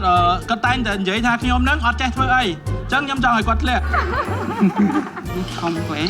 វ៉ាវខំពេកអូយខ្ញុំហូបមិនមានអារម្មណ៍ឆ្លុះគ្នាបានទៀតល្អមែនខ្ញុំទទួលបានក្តាមថ្មខ្ញុំធ្វើអបមីសួរក្តាមថ្មគិតថាពិបាកព្រោះអីក្តាមថ្មបើយើងចំអិនជ្រុលវានឹងអស់សាច់គាត់ចង់ធ្វើបាបខ្ញុំនឹងធ្វើឲ្យបានសម្រេចឡើងទៅលើមួយបង្អែងសង្ឃឹម70%ចង់ឲ្យមកវិលៀមទៅទៀតអូមានសមត្ថភាពអត់ហ្នឹងចង់តម្លាក់វិលៀមហ្នឹងចាំមើលទៅវិលៀមអត់ភ័យខ្លាចទេលឺអត់វិលៀមលឺអត់គេចង់ឲ្យយូរទៅផ្ទះណា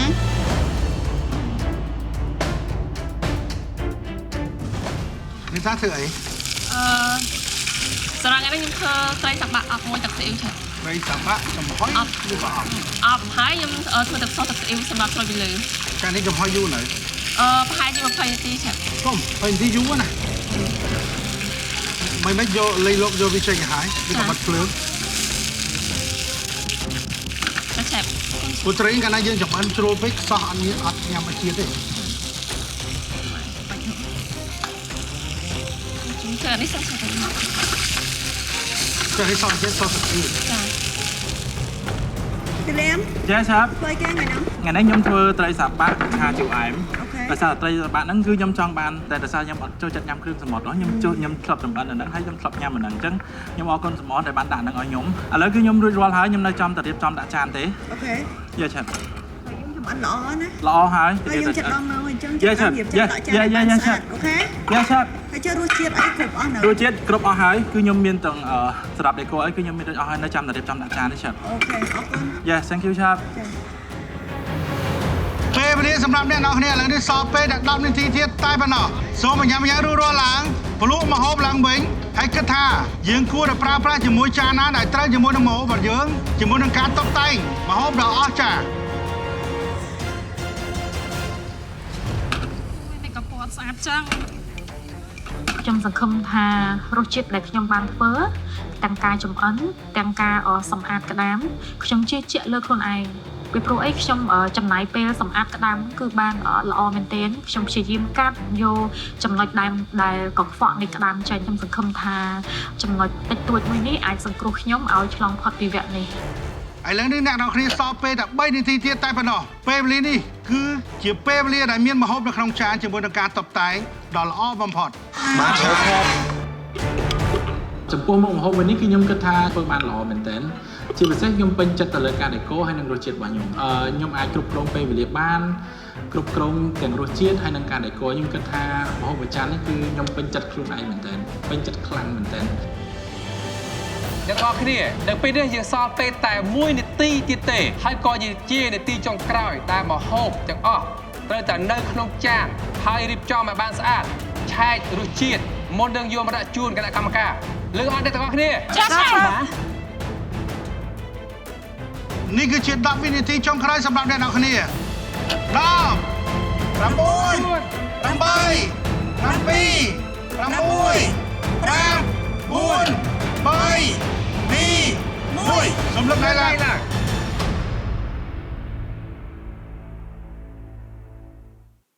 នៅក្នុងវិញ្ញាសាម្ហូបឆ្នៃប្រឌិតនេះគណៈកម្មការទាំង3នឹងធ្វើការភ្លក្សម្ហូបរបស់បេក្ខជនទាំងអស់បេក្ខជនដែលចម្អិនម្ហូបគ្មានភាពឆ្នៃប្រឌិតខ្វះការតុបតែងនៅមានរសជាតិអន់ជាងគេនឹងត្រូវអស់សិទ្ធិឈរចម្អិនក្នុងផ្ទះបាយ Master Chef Cambodia ចាអរគុណដល់ការប្រឹងប្រែងរបស់អ្នកទាំងអស់គ្នានៅក្នុងវគ្គនេះហើយក៏សូមអរគុណដល់ក្រុមហ៊ុន Khmer Beverages ដែលមាន Cambodia Light Beer ស្រាលស្រទន់ជួបជុំបានយូរ Express ភេសជ្ជៈ Express រសជាតិ Strawberry Express Yourself Ice ទឹកក្រូច Ice Cola Ice Water Fun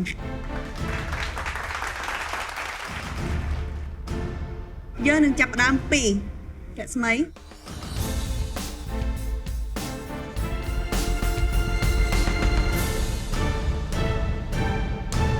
សួស្តីរស្មីចាសួស្តីឆាចារស្មីអាចប្រាប់ពីឈ្មោះមុខម្ហូបនិងលក្ខណៈពិសេសឈ្មោះមុខម្ហូបនេះគឺក្តាមក្នុងសួនបន្លែលក្ខណៈពិសេសរបស់វាខ្ញុំយកក្តាមនឹងទៅឆាហើយសម្រាប់ខ្លាញ់វាខ្ញុំឆាវាឲ្យឡើងពណ៌ល្អជាមួយនឹងគ្រឿងបែបចិនដែលវាមានក្លិនឈ្ងុយហើយខ្ញុំចម្អិនវាតែ 50% ទេសម្រាប់ខ្លាញ់វាដែលយើងឆានៅហ្នឹងគឺខ្ញុំយកច្បល់ជាមួយនឹងបន្លែមានដាក់គ្រឿងបញ្ចូលឲ្យវាមានជាតិខ្លាញ់ក្តាមដាក់នៅក្នុងហ្នឹងហើយបាទខ្ញុំយកវាទៅចំហុយមួយក្តាម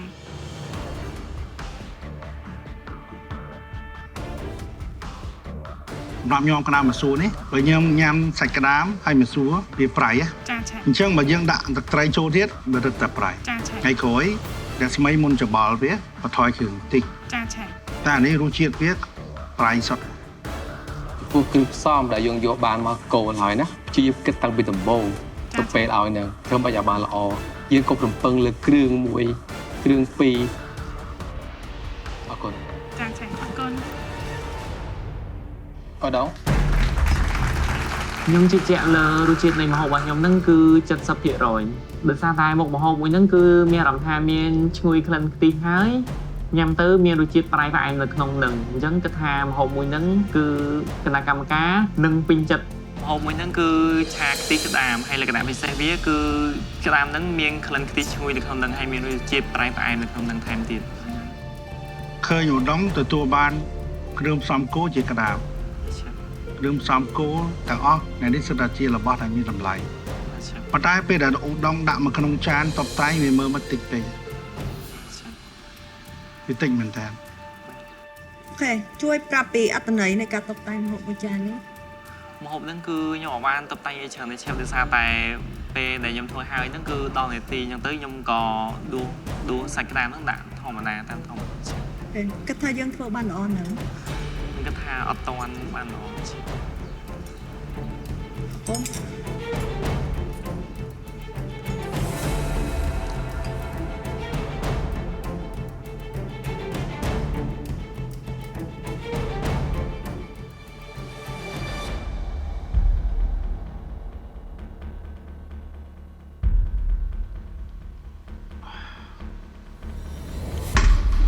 ម្ហូបនេះ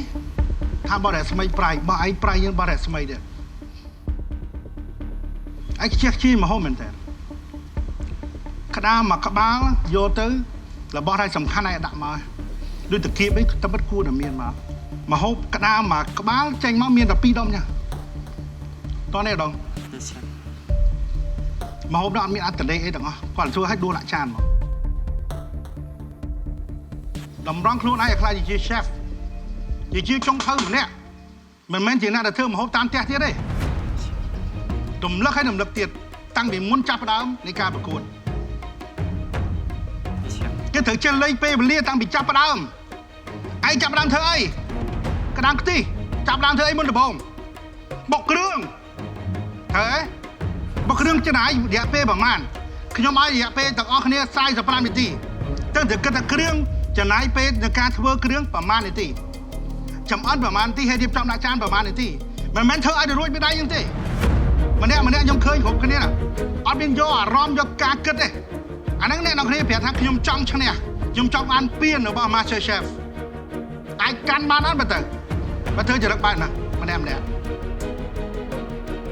45នាទីនេះមកហូបនេះដូចយកអំបិលមកដាក់ពួកខ្ញុំខ្លួនគឺប្រៃតែម្ដង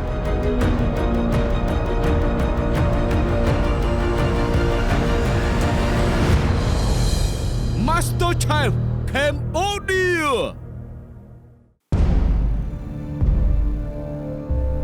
45នាទីនេះមកហូបនេះដូចយកអំបិលមកដាក់ពួកខ្ញុំខ្លួនគឺប្រៃតែម្ដងអរគុណច្រើនការសង្ឃឹម 70% ហ្នឹងគឺមានអារម្មណ៍ថាធ្លាក់ដល់ 0% ហ៎អរគុណ Chef Nara ដែរដែលគាត់ភ្លក់ម្ហូបហើយមានរសជាតិប្រៃប៉ុន្តែគាត់អត់យកម្ហូបហ្នឹងទៅចាក់ធុងសម្រាប់ខ្ញុំខ្លាំងបំផុតគឺ Chef ចាក់នៅក្នុងធុងសម្រាប់ហ្នឹងហ្មងនីតា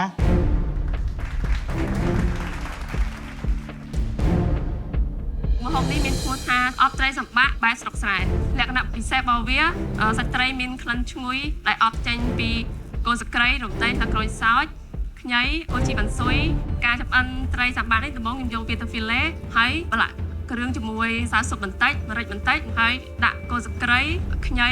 ទឹកក្រូចសើចខ្ទឹមសខ្ទឹមក្រហមអរគុណមែនតើនីតាដែលបានតុបតែងម្ហូបមួយចាននេះបានស្រស់ស្អាតណាចំហុយបានល្អហើយបូករួមជាមួយនឹងសោសទៀតល្អមែនតើត្រីនេះខ្ញុំគិតថាវាពិបាកធ្វើដោយសារវាមានក្លិនឆ្អាបបើចំអិនមិនស្រួលសាច់ត្រីនឹងខ្សោះប៉ុន្តែអត់អីទេល្អសាច់ទន់ល្អអត់មានក្លិនឆ្អាបទឹកសោះក៏មានក្លិនឈ្ងុយហើយរសជាតិល្មមអរគុណគឺភ្ញាក់ផ្អើលដែរព្រោះខ្ញុំមិនដែលធ្វើបានល្អតែគណៈកម្មការគាត់សរសើរតែ3ហ្នឹងទេស្រីភ័ក្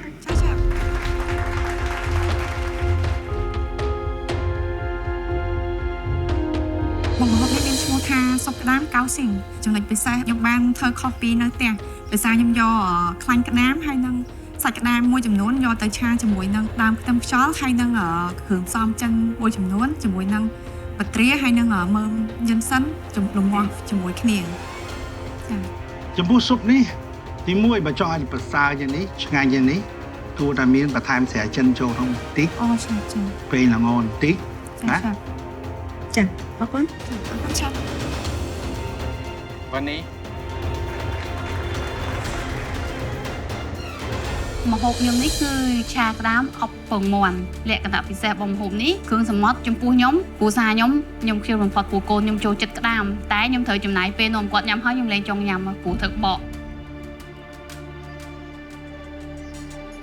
ពេញចិត្តនឹងការតុបតែងម្ហូបមួយចាននេះអត់ ខ្ញុំគាត់ថាអត់ទាន់ល្អដល់កម្រិតនឹងឡើយ ធ្វើឲ្យល្អ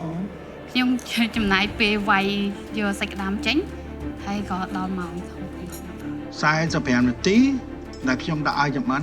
បានតែគៀបក្តាម2មកទេចាសាច់ក្តាមផ្សេងទៀតទៅណា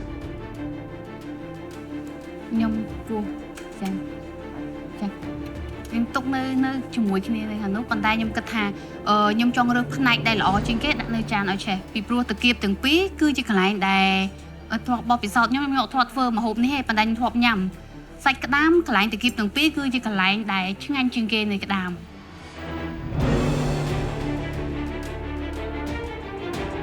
វ៉ានេះ ចាឆេះ សុំសួររឿងមួយណា ចាឆេះ តម្លៃក្តាមខ្ញុំឧទាហរណ៍ណាថាក្តាមទំនងប្រហែលប៉ុណ្ណាដែរ ខ្ញុំគាត់ថាក្តាមខ្ញុំជិតកន្លះគីឡូឬក៏អាចលើកន្លះគីឡូ អូខេ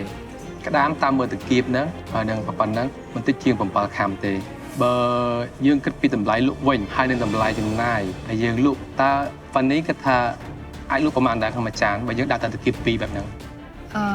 ក្តាមហ្នឹងថ្លៃស្រាប់ផងសម្រាប់នៅទីផ្សារមើលតាមបបពិសោធន៍ខ្ញុំធ្លាប់ទៅផ្សារអញ្ចឹងគឺថ្លៃខ្លាំងណាស់ហើយមកពីបបពិសោធន៍នឹងការចម្អិនរបស់ខ្ញុំដែរខ្ញុំមិនដែរមានអត់សូវមានបបពិសោធន៍នេះខ្ញុំចម្អិនក្តាមម្ហូបនេះជាលើកទី1ឯងខ្ញុំធ្លាប់តែញ៉ាំអញ្ចឹងគឺថ្លៃខ្លាំងហើយតែខ្ញុំត្រូវសុំដាក់ទាំងអស់ដាក់ច្រើនជាងនេះទៀត ឥឡូវក្នុងម្ហូបមួយចាននេះមកនេះគឺថាបើលក់ឲ្យភ្ញៀវភ្ញៀវអាចចំណាយលុយប្រមាណដើម្បីញ៉ាំម្ហូបមួយចាននេះ មិនក្រោម 15,000 ទេចា 15,000 ចា 15,000 រៀល ចា 15,000 រៀល 15,000 រៀលគ្នាយើងហ៊ានញ៉ាំទេ អត់ញ៉ាំទេ ក្តាម1គីឡូក្តាមថ្មដែលល្អសាច់ពេញចេះ1គីឡូអត់ក្រោមពី$20 80000ទេអញ្ចឹងថ្លៃដើម 80000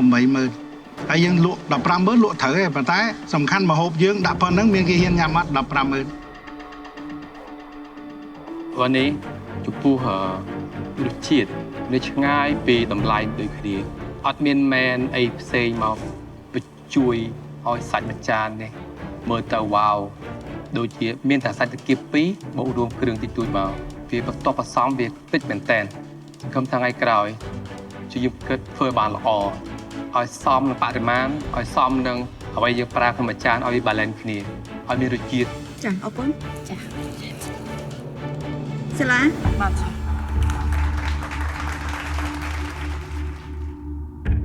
ត្រីសាបាក់ចំហុយក្រូចឆ្មាញ៉ាំជាមួយញ័រមីស៊ូបំពើលក្ខណៈពិសេសរបស់ម្ហូបនេះគឺត្រីសាបាក់ខ្ញុំបានអបវាជាមួយនឹងទឹកខ្មេះបន្តិចហើយខ្ញីទឹកស៊ីអ៊ីវហើយខ្ញុំយកទៅចំហុយរួចហើយខ្ញុំបំពងខ្ទឹមសលាយជាមួយនឹងស្លឹកខ្ទឹមហើយលាយប្រេងខ្យងបន្តិចហើយខ្ញុំយកទៅស្រូចពីលើហើយខ្ញុំបានញ័រមីស៊ូយកមីស៊ូទៅបំពងលាយជាមួយនឹងទឹកត្រីបុកកោះកុង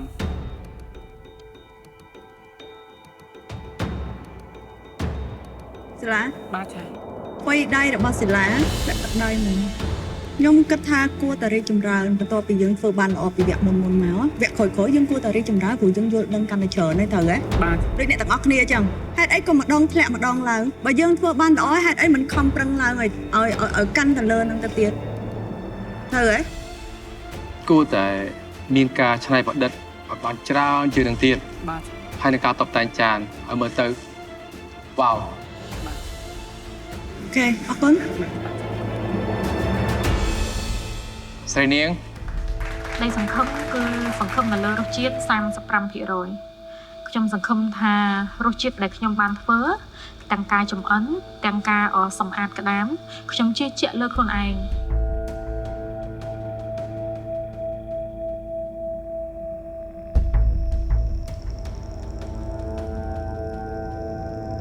សួស្តីសានាង ចាឆា ចាអាចប្រាប់ពីឈ្មោះមុខម្ហូបនិងលក្ខណៈពិសេស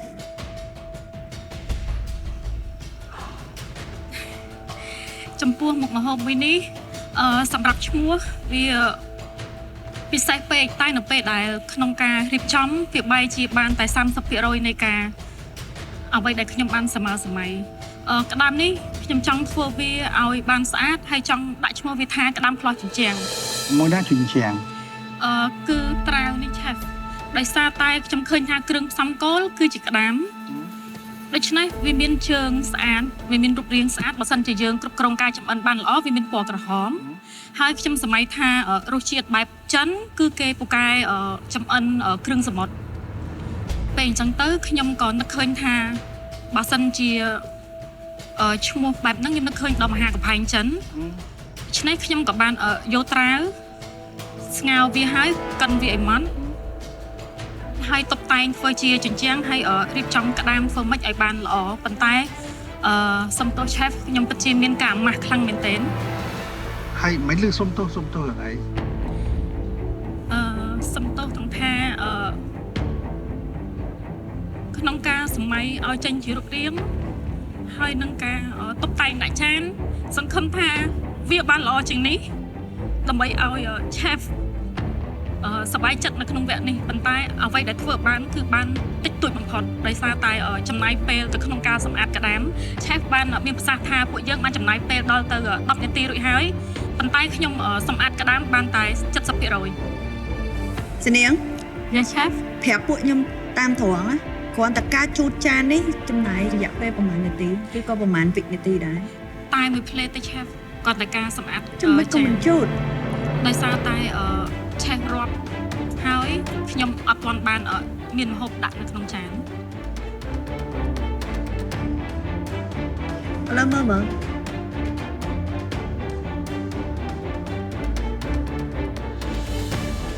នេះជាការតុបតែងម្ហូបឬក៏គ្រាន់តែយើងធ្វើឲ្យដាក់ចូលញ៉ាំមកឬក៏មិនដែរសារភាពតាមត្រង់គឺអត់បានតុបតែងឲ្យបានល្អប្រសើរទេ chef ដោយសារតែខ្ញុំគ្រប់គ្រងពេលវេលាអត់បានល្អ chef គ្រឿងផ្សំគោលមួយនេះគឺជាគ្រឿងផ្សំគោលមួយដែលមានតម្លៃមិនសមណាយើងយកមកធ្វើចឹងហ៎ហើយបើយើងដាក់ឲ្យភ្ញៀវញ៉ាំទៀតសួរថាភ្ញៀវញ៉ាំអត់ស្អីនេះ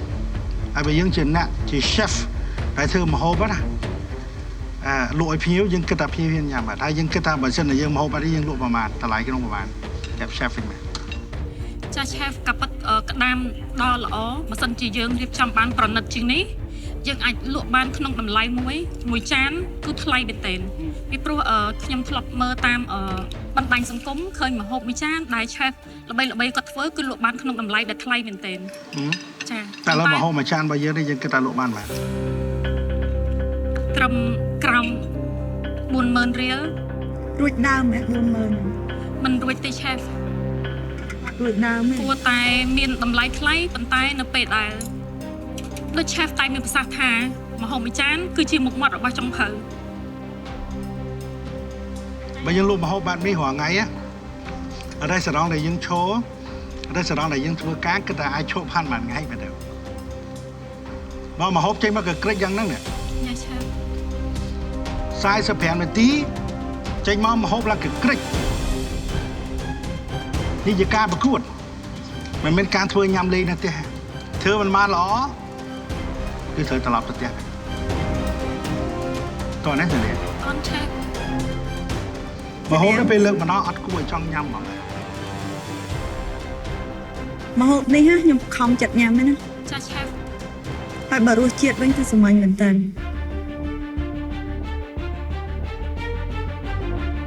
ចាអរគុណ chef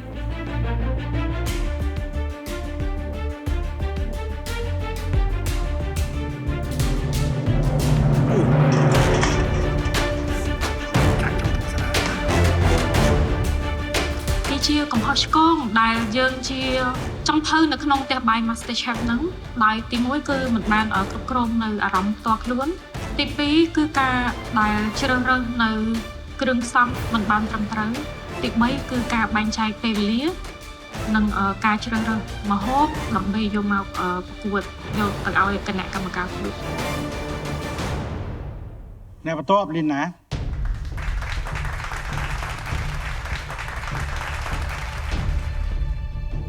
ម្ហូបនេះមានឈ្មោះថាត្រីសម្បាក់ចំហុយទឹកស៊ីអ៊ីវបែបចិនហើយលក្ខណៈពិសេសរបស់វាគឺសាច់ត្រីវាទន់ហើយ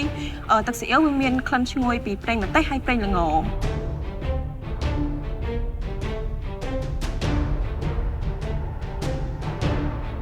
ស្អាតទេស្អាតចា៎មិនដែរមួយណាស្អាតជាងដកចេញស្អាតជាងឆាប់វាអត់ញ៉ាំចុះដាក់មកទៅខ្ញុំគិតថាចង់មានបន្លែដាក់មួយនឹងមកខុសបាត់ពេលណាពេលចំហុយត្រីប្រើវិធីមិនខ្លះពេលចំហុយត្រីហ្នឹងគឺខ្ញុំប្រើស្ពៃបូកូធ្លាប់នៅពីខាងក្រោមហើយខ្ញុំដាក់ត្រីចូលហើយខ្ញុំប្រើខ្ញីហើយនឹងស្លឹកក្រូចសើចអប់នៅពីលើត្រីហ្នឹងចឹង ពីណាធ្លាប់ចម្អិនត្រីហ្នឹងហ៎ពីមុនមកដល់ផ្ទះវិធីដែលចម្អិនបាននេះមួយទឹកស្អ៊ីវយ៉ាងសម្រាប់វិញ្ញាសាត្រីនេះគឺខ្ញុំអត់ដែលចម្អិនទេហើយក៏ខ្ញុំខ្លាចរអាវាដែរដោយសារតែខ្ញុំធ្លាប់បរាជ័យជាមួយនឹងវិញ្ញាសាហ្នឹងគឺ2ដងហើយទាំងវគ្គពីលេត្រីហើយឆាក់ទីត្រីឆ្ពងហើយពេលខ្ញុំឃើញវិញ្ញាសាហ្នឹងដំបូងក៏ខ្ញុំគិតថាខ្ញុំធ្វើអត់កើតដែរប៉ុន្តែពេលដែលខ្ញុំឃើញវិញ្ញាសាហ្នឹងហើយពេលដែលគៀកមកធ្វើគឺខ្ញុំបាននឹកឃើញដល់ប៉ារបស់ខ្ញុំមកហូបហ្នឹងគឺជាមកហូបតែប៉ាខ្ញុំក៏ចូលចិត្តទោះបីជាខ្ញុំចូលមកកម្មវិធីនេះប៉ាខ្ញុំក៏អត់មានការគ្រប់គ្រងខ្ញុំទេដោយសារគាត់គិតថាខ្ញុំជាមនុស្សស្រីដែលលាក់ឡាក់ពេលនេះចូលទៅក្រានមកដៃមកជើងហើយ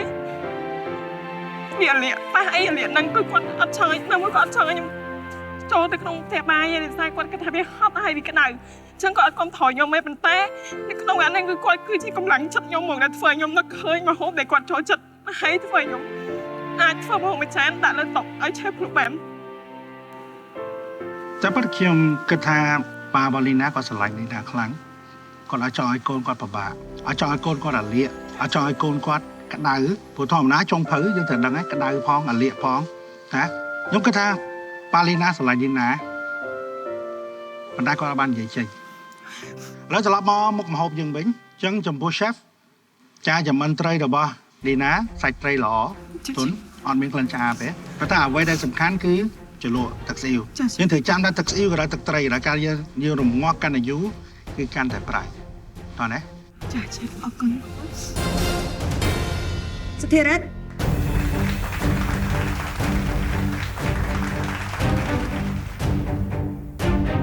មុខម្ហូបនេះមានឈ្មោះថាមឹកចំហុយជាមួយនឹងដលងប្រាំងសម្រាប់លក្ខណៈពិសេសគឺខ្ញុំចំហុយដោយប្រើជាមួយនឹងទឹកស៊ីអ៊ីវហើយបន្ថែមជាមួយនឹងប្រភេទដូចស្វាយបោកខ្មែរយើងដូចឈើអែមជាមួយនឹងផ្កាច័ន្ទដើម្បីយកក្លិនមានខ្ញីមានអីក្នុងហ្នឹងផងដែរ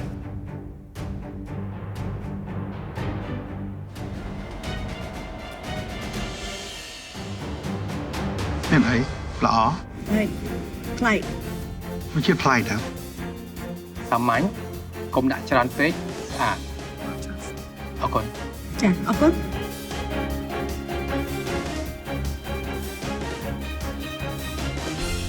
អូខេអ្នកបន្ទាត់ដល់ឡែនៅតែសង្ឃឹម 60% ដដែលខ្ញុំគិតថាអ្វីដែលខ្ញុំបានធ្វើគឺខ្ញុំប្រឹងប្រែងធ្វើអស់ហើយអញ្ចឹងលទ្ធផលយ៉ាងណាខ្ញុំទទួលសម្រាប់មុខម្ហូបនេះគឺឈ្មោះថាមឹកហុយសាយចៀនទឹកស៊ីអ៊ីវសម្រាប់លក្ខណៈពិសេសតាមអ្វីដែលខ្ញុំចង់បានគឺខ្ញុំចង់ឲ្យបន្លែនៅក្នុងហ្នឹងវាទន់ជាងហ្នឹងហើយខ្ញុំអាចស្រោចទឹកស៊ីអ៊ីវហ្នឹងពីលើប៉ុន្តែខ្ញុំធ្វើអត់តអីគេដែរនេះជាឈូរ៉េមើមជេនចាគិតថាការតុបតែងនេះបានល្អណាស់បើនៅសល់ពេលខ្ញុំគិតថាអាចល្អជាងនេះចាកាឡាត់រៀបចំដាក់ចាននៅនាទីទីប៉ុន្មាននៅចុងម៉ោងឯចាហាត់អីខ្ញុំគ្រប់គ្រងពេលអត់បានល្អខ្ញុំសង្កេតឃើញដល់ឡែតសឹងតែគ្រប់វគ្គសឹងតែគ្រប់វិញ្ញាសាក្នុងការដែលគ្រប់គ្រងពេលវេលាដល់អត់បានល្អសោះយើងមកប្រឡងយើងត្រូវការពួកខ្ញុំដែលជាគណៈកម្មការទឿនរឿងរហូតមែនអារឿងការដែលត្រូវពេលណាដែលត្រូវដាក់ចានហ្នឹងដល់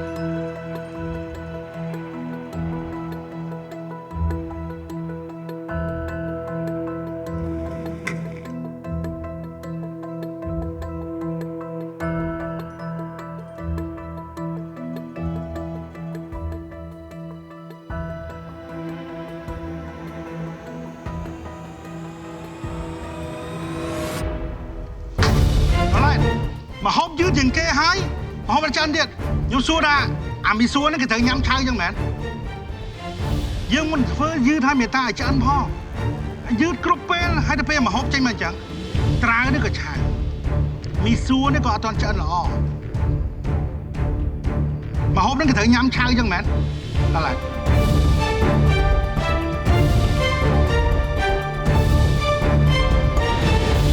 Master Chef Cambodia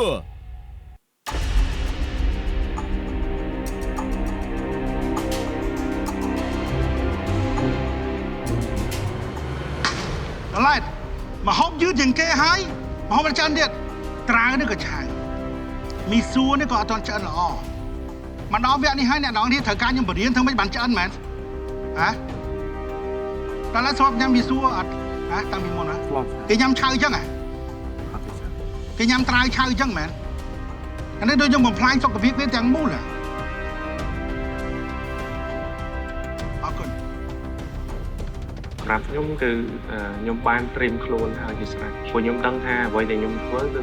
វាអត់ល្អមែនខ្ញុំគិតថាឆាតគាត់ស្ដីឲ្យខ្ញុំប៉ុណ្នេះខ្ញុំគិតថាតិចព្រោះកំហុសនេះខ្ញុំធ្វើវា2 ដង សិលា មុខម្ហូបមួយមុខនេះគឺមានឈ្មោះថាត្រីចំហុយបែបសុខភាពដែលលក្ខណៈពិសេសរបស់វាគឺការចម្អិនបែបនេះគឺយើងយកត្រីទៅចំហុយដែលអាចរក្សាគុណភាពនៃត្រីបានទាំងប្រូតអ៊ីននិងវីតាមីនអញ្ចឹងនៅពេលដែលអ្នកញ៉ាំគាត់ញ៉ាំទៅគឺអាចទទួលបានទាំងរសជាតិឆ្ងាញ់ហើយគាត់ទទួលបានទាំងសុខភាពល្អហើយអត់ឡើងគីឡូ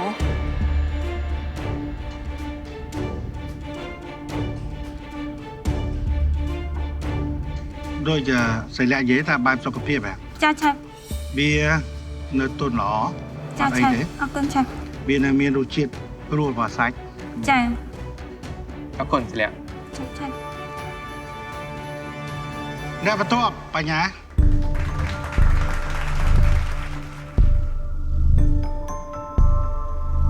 ពួកមុខម្ហូបនេះឈ្មោះថាមឹកចំហុយទឹកជ្រលក់ចិនការធ្វើវិញខ្ញុំបានយកមឹកនេះបកស្បែកវាហើយខ្ញុំកិនខ្ញីខ្ទឹមសខ្ទឹមក្រហមហើយគោលបំណងខ្ញុំមួយទៀតខ្ញុំចង់យកស្លាប់មឹកខាងចាហៀងនេះខ្ញុំកាត់វាហើយជាមួយក្បាលមឹកហ្នឹងកិនវាដើម្បីញាត់តែដល់ពេលសាច់មឹកហ្នឹងវាមានជាតិទឹកខ្ញុំដាក់វារុំជាមួយទៅក៏វាអត់បានល្អមើលទៅក៏វាអត់បានស្អាតតែខ្ញុំជំនួសវិញដោយសាច់មឹកកិនហ្នឹងខ្ញុំបានយកមកឆាជាមួយត្រចៀកកណ្ដុរជាមួយនឹងខ្ទឹមសស្ពៃក្តោបជំនួសវិញ បញ្ញាសូម្បីតែការតុបតែងវាមិនសូវស្អាតវាអីក៏ដោយក៏ប៉ុន្តែរសជាតិវាមិនខ្លាំងប៉ុន្តែវាអាចទទួលយកបានអរគុណច្រើនអរគុណរចនា ចាឆាប់មុខម្ហូបនេះមានឈ្មោះថាត្រីសាបាក់ចំហុយទឹកឃ្មុំឆាប់លក្ខណៈពិសេសរបស់វាខ្ញុំបានចំហុយត្រីហ្នឹងក្នុងរយៈពេលមួយដែលអាចឲ្យត្រីហ្នឹងមានរក្សារសជាតិផ្អែមរបស់វានិងខ្ញុំបានធ្វើទឹកស៊ីអ៊ីវជាមួយទឹកឃ្មុំដើម្បីយកទៅស្រោចលើត្រីឆាប់ សាច់ត្រីចំហុយទន់ល្អឈ្ងុយវាមានក្លិនឆ្អាប ចាពេជ្រ បាទសាច់ ខ្ញុំគិតថាមុខម្ហូបខ្ញុំហ្នឹងវាមិនល្អលេចធ្លោណាស់ណាជាងបេក្ខជនដទៃទេប៉ុន្តែខ្ញុំគិតថាមុខម្ហូបហ្នឹងអាចធ្វើខ្ញុំទៅកន្លែងសុវត្ថិភាពបាន មុខម្ហូបមួយមុខនេះឈ្មោះថាត្រីសាបាក់ចំហុយជាមួយម្ទេសចម្រុះពណ៌លើកោះមីសួរ កោះមីសួរ បាទ អូកោះមីសួរយ៉ាងឡើងនេះសម័យវិញកោះមីសួរអាចទប់ជាមួយទឹករលកបានប៉ុណ្ណា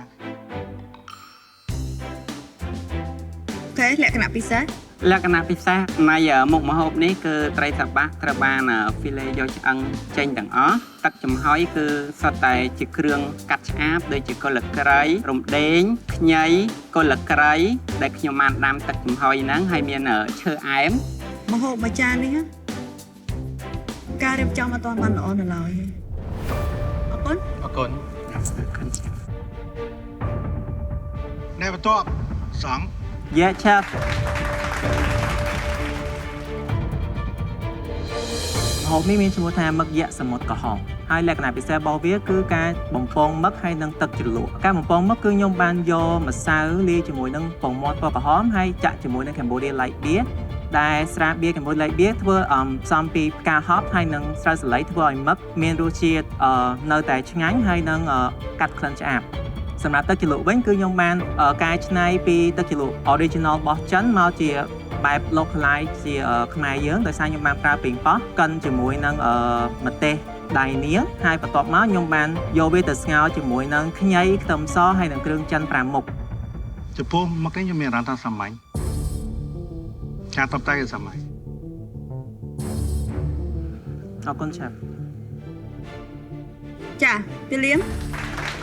ចំពោះមុខម្ហូបដែលខ្ញុំធ្វើនេះគឺខ្ញុំសង្ឃឹមបាន 90% ខ្ញុំសង្ឃឹមខ្ពស់មែនតើដោយសារតែរសជាតិហើយជាពិសេស decor គឺខ្ញុំគិតថា decor បានស្អាតមែនតើ ម្ហូបនេះគឺឈ្មោះថាត្រីសាបាក់ឆាជូរអែម លក្ខណៈពិសេសរបស់នៅក្នុងហ្នឹងគឺខ្ញុំធ្វើដោយសប្បាយចិត្តដោយសារតែម្ហូបឆាជូអែមហ្នឹងគឺក្មួយខ្ញុំគាត់ចូលចិត្តមែនតើហើយអ្វីដែលនេះគឺខ្ញុំពេញចិត្តនឹងការដេកូរបស់ខ្ញុំអ្វីដែលខ្ញុំគិតនៅពេលដែលខ្ញុំចាប់ផ្ដើមធ្វើគឺវាស័ក្តិសមទៅនឹងអ្វីដែលខ្ញុំចង់បានអញ្ចឹងគឺខ្ញុំសប្បាយចិត្តនៅក្នុងចំពោះមុខម្ហូបមួយ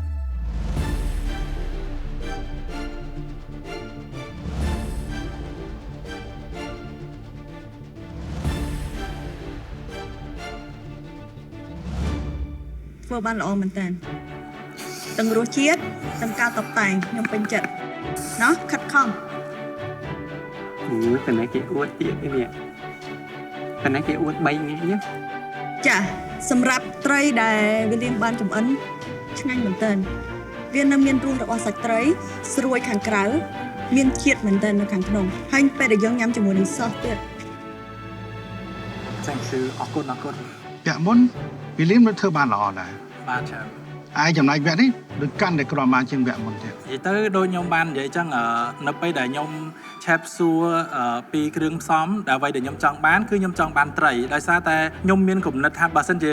ព្រមលិខិតចៅខ្ញុំបានត្រីថ្ងៃនេះគឺខ្ញុំនឹងធ្វើមុខម្ហូបមួយនេះនឹងការដែលគួរបែបនេះគឺខ្ញុំចង់ធ្វើអញ្ចឹងហ្មងអញ្ចឹងអ្វីទាំងអស់គឺតាម plan របស់ខ្ញុំមែនតើអញ្ចឹងខ្ញុំសិតពិតជាសប្បាយចិត្តមែនតើចឹងអរគុណគាត់មួយខ្ញុំបានអរគុណគាត់រួចហើយនៅពេលដែលឃើញពេលដែលមើលឈ្មោះខ្ញុំឃើញត្រីសាបាក់ហ្នឹងគឺខ្ញុំបានអរគុណគាត់ហើយអរគុណសំអន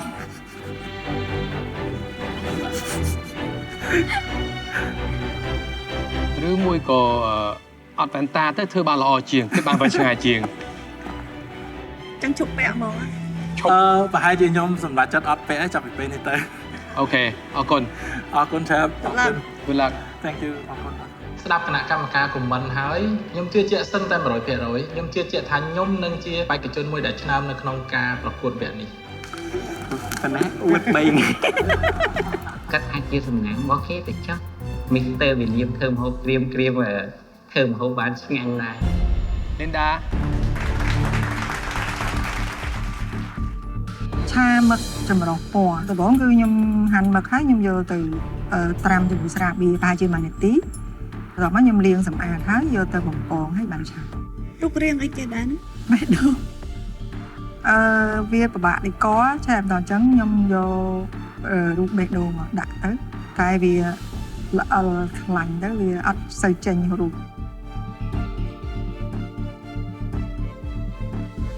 ឆាមួយចាននេះមានអារម្មណ៍ថាមានប្រេងច្រើនជាងទឹកការតុបតែងមើលទៅដូចអត់មាននេះសាមញ្ញកាលណាម្ហូបដែលតាក់ទងនឹងបេះដូងបញ្ជាក់ពីក្តីស្រឡាញ់តែអត់ចឹងបេះដូងគួរតែល្អយ៉ាងនេះស្អាតយ៉ាងនេះអានេះស្រឡាញ់គេម្នាក់ឯងបេះដូងថ្ងៃនេះរៀង stress ដោយសារតែកបន្តិចចឹងស្រឡាញ់ពួកខ្ញុំអត់តន់ខ្លាំងស្រឡាញ់ពួកខ្ញុំចង់បានថែមចាំបានអត់ចា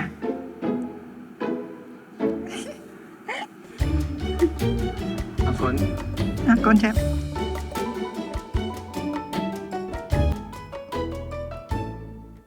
យូជីចា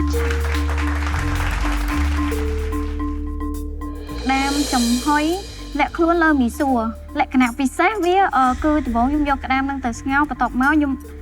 បកសកៃវាចោលចេញសិនមុននឹងយកដាក់ទៅចំហុយដោយសារខ្ញុំការពារខ្លាចពេលខ្ញុំចំហុយទៅបើភ្លេចដកវាអាចធ្វើឲ្យអ្នកញ៉ាំពុលមុននឹងយកទៅចំហុយហ្នឹងគឺខ្ញុំលាយគ្រឿងជាមួយនឹងដូចជាគ្រឿងអំបិលស្ករប៊ីចេងហើយនឹងបន្លែច្បល់ចូលគ្នាអស់មុននឹងដាក់ចំហុយចាឆាប់ចាំពិតទោះបីគ្រឿងផ្សំសាមញ្ញយ៉ាងណាក៏ដោយយើងគួរតែកែច្នៃឲ្យវាប្រសើរជាងហ្នឹងណាជាមួយគ្រឿងផ្សំគោលរបស់យើងដែលជាក្តាមថ្មនេះចាអានេះសាមញ្ញពេកចាចា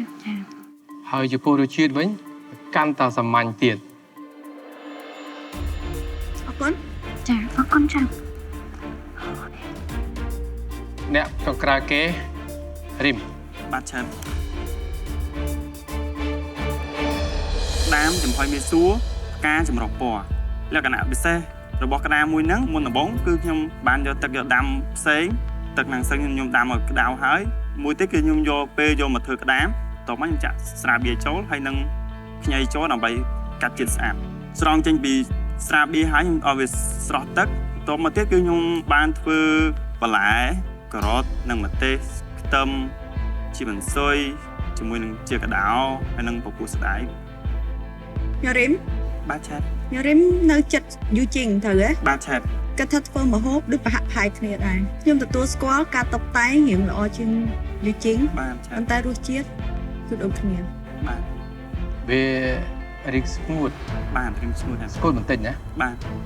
មានអីមានក្លិនតិចក្លិនឆ្អាបក្តាបតិច បាទឆាតបាទ ប៉ុន្តែអត់អីឆ្អិនល្អសាច់ក្តាប បាទឆាតអរគុណ អរគុណ អរគុណ បាទអរគុណឆាត បន្ទាប់ពីការភ្លក្សម្ហូបរបស់បេក្ខជនទាំងអស់រួចពេលនេះគណៈកម្មការទាំង3កំពុងតែពិភាក្សាយ៉ាងល្អិតល្អន់ដើម្បីជ្រើសរើសបេក្ខជនដែលចម្អិនម្ហូបបានល្អជាងគេនិងបេក្ខជនដែលចម្អិនម្ហូបអន់ជាងគេនៅក្នុងវគ្គនេះក្នុងចំណោមពួកគេយ៉ាងហោចណាស់នឹងមានបេក្ខជនម្នាក់នឹងត្រូវជំរុះចេញពីផ្ទះបាយ Master Chef Cambodia ក្រោយពីការពិភាក្សាគ្នាយ៉ាងល្អិតល្អន់ពួកខ្ញុំទាំង3នាក់ក៏បានរកឃើញបេក្ខជនដែលធ្វើបានល្អ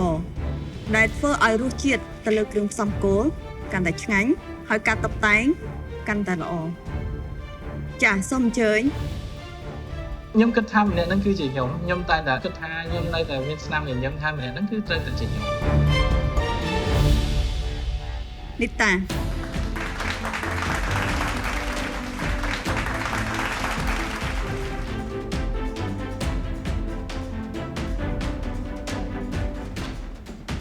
បេក្ខជនដែលធ្វើបានល្អម្នាក់ទៀតនោះគឺ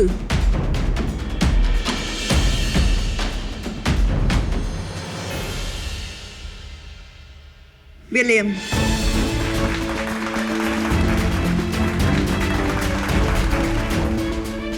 ខ្ញុំចង់ផ្ដាំទៅលើអ្នកដែលចង់ខ្ញុំទៅផ្ទះហ្នឹងខ្ញុំចង់ថាត្រូវគិតមើលខ្លួនឯងគ្រប់គ្រងពេលវេលាខ្លួនឯងឲ្យបានល្អចាំឲ្យបានល្អអញ្ចឹងចាំយើងនិយាយថាចង់ឲ្យអ្នកណាទៅផ្ទះព្រោះថាបើសិននៅសមត្ថភាពបើគិតតាមសមត្ថភាពខ្ញុំគិតថាខ្ញុំមិនអាចទៅផ្ទះឆាប់ទេគឺខ្ញុំនៅឲ្យបានយូរជាងគេ ក្នុងសម្ពាធនៃការប្រកួតអ្នកទាំងពីរបង្ហាញការច្នៃប្រឌិតបានល្អមែនទែនហើយស្នាដៃដែលមានប្រៀបជាងគេនៅក្នុងចំណោមអ្នកទាំងពីរម្នាក់នោះគឺវីលៀម ជូនទៅ Mr. William គឺលើកនេះចឹងកុំអាលអំនួតអួតថាខ្លួននេះអស់ចាខ្លាំងណាស់ប្រយ័ត្នស្រក់ទឹកភ្នែកជូតក្បាលជង្គង់ហៀដល់កែងជើងគ្មានអ្នកជូតឲ្យ គុណចា៎ សូមចេញត្រឡប់ទៅកន្លែងវិញ ស៊ូហើយនៅក្នុងនោះផងដែរក៏មានអ្នកដែលធ្វើមិនបានល្អដែលធ្វើឲ្យពួកខ្ញុំទាំង3នាក់នេះមានការសោកស្ដាយ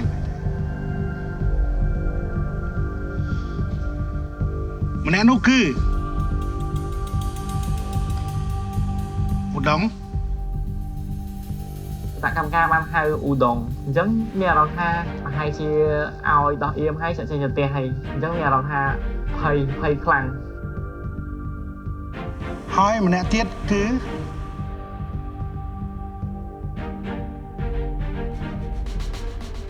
ម្នាក់នោះគឺស្រីនេះ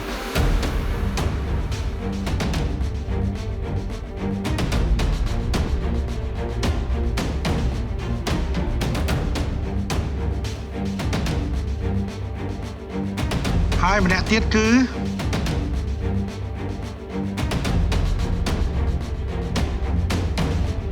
ម្នាក់នោះគឺដាឡែត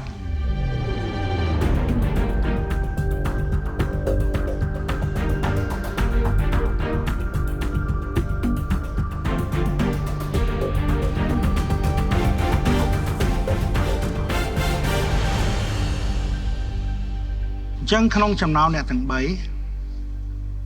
នឹងមានម្នាក់នឹងត្រូវដើរចេញពីក្នុងកម្មវិធី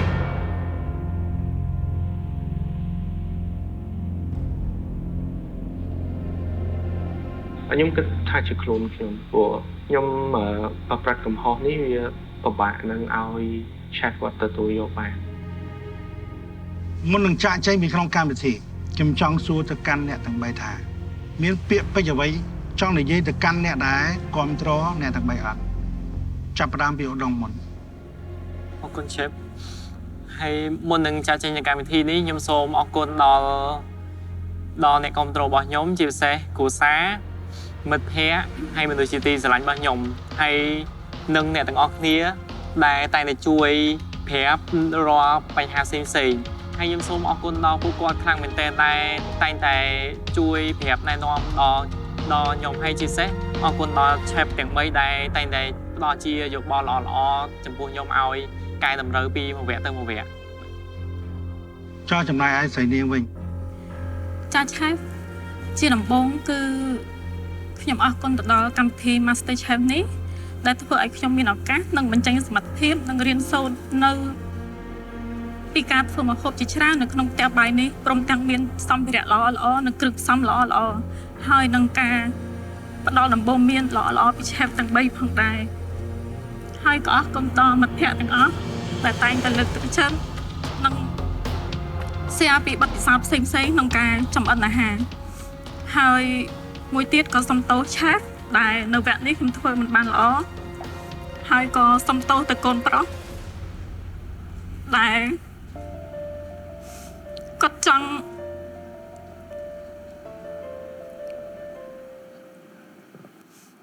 ដែលគាត់បានលះបង់ព្យាយាមនៅជាមួយយាយអត់រករឿងដើម្បីឲ្យខ្ញុំមានឱកាសមកទីនេះដើម្បីអាជីពមួយនេះសំខាន់សម្រាប់អនាគតពួកយើងទាំងពីរមែនទែនប៉ុន្តែក្នុងនាមជា chef ម្នាក់នៅក្នុងផ្ទះបាយ Master Chef នេះខ្ញុំគឺទទួលស្គាល់នៅកំហុសដែលខ្ញុំបានបង្កើតឡើងនៅលើវិញ្ញាសានេះហើយនឹងវគ្គនេះដូច្នេះខ្ញុំត្រូវតែទទួលកំហុសមួយនេះ chef ខ្ញុំអស់ចិត្តចំពោះផ្ទះបាយ Master Chef នេះសម្រាប់ខ្ញុំគឺខ្ញុំបានដាក់អនាគតនិងការតាំងចិត្តឆន្ទៈទាំងអស់ចំពោះការប្រកួតនេះមូលហេតុដែលចូលប្រកួតនេះគឺខ្ញុំចង់ឲ្យកូនប្រុសខ្ញុំគាត់មាន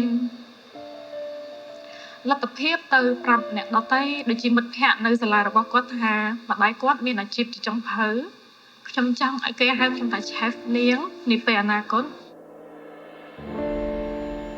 ចោះចំណាយដល់ឡាតវិញchef សម្រាប់ខ្ញុំគិតថាពេលដែលខ្ញុំឈានជើងមកកម្មវិធី Master Chef នេះគឺខ្ញុំមានអារម្មណ៍ថាប្លែកច្រើនហើយខ្ញុំទទួលបានចំណេះដឹងច្រើនតាមពិតទៅគឺខ្ញុំអត់សូវស្គាល់អំពីគ្រឿងផ្សំច្រើនទេប៉ុន្តែដល់ពេលដែលខ្ញុំចូលមកដល់ផ្ទះបាយនេះខ្ញុំស្គាល់បានច្រើនខ្ញុំរៀនពីវាបានច្រើនហើយម្ហូបខ្លះដែលខ្ញុំអត់ដែរធ្វើអត់ដែរញ៉ាំក៏ខ្ញុំបានភ្លក់ខ្ញុំបានញ៉ាំហើយខ្ញុំអាចធ្វើបានមួយចំនួនដែរខ្ញុំសោកស្ដាយខ្លះដែរដោយសារវាជាកំហុសរបស់ខ្ញុំជាអ្នកបកឡើងអញ្ចឹងបើសិនជាខ្ញុំចាក់ចេញពីកម្មវិធីនេះគឺខ្ញុំព្រមទទួលស្គាល់ហើយខ្ញុំក៏អរគុណទាំងអស់គ្នាបងប្អូនទាំងអស់គ្នាគឺខ្ញុំមកទីនេះខ្ញុំកក់ក្ដៅមែនតើដោយសារខ្ញុំមានអារម្មណ៍ថាទាំងអស់គ្នាគាត់រុះរាយរាក់ទាក់ហើយស្រឡាញ់រាប់អានជាចុងក្រោយខ្ញុំមានតែជូនពរ chef ហើយនឹងជូនពរបងប្អូនទាំងអស់គ្នាឲ្យប្រែងចា៎ឧត្តម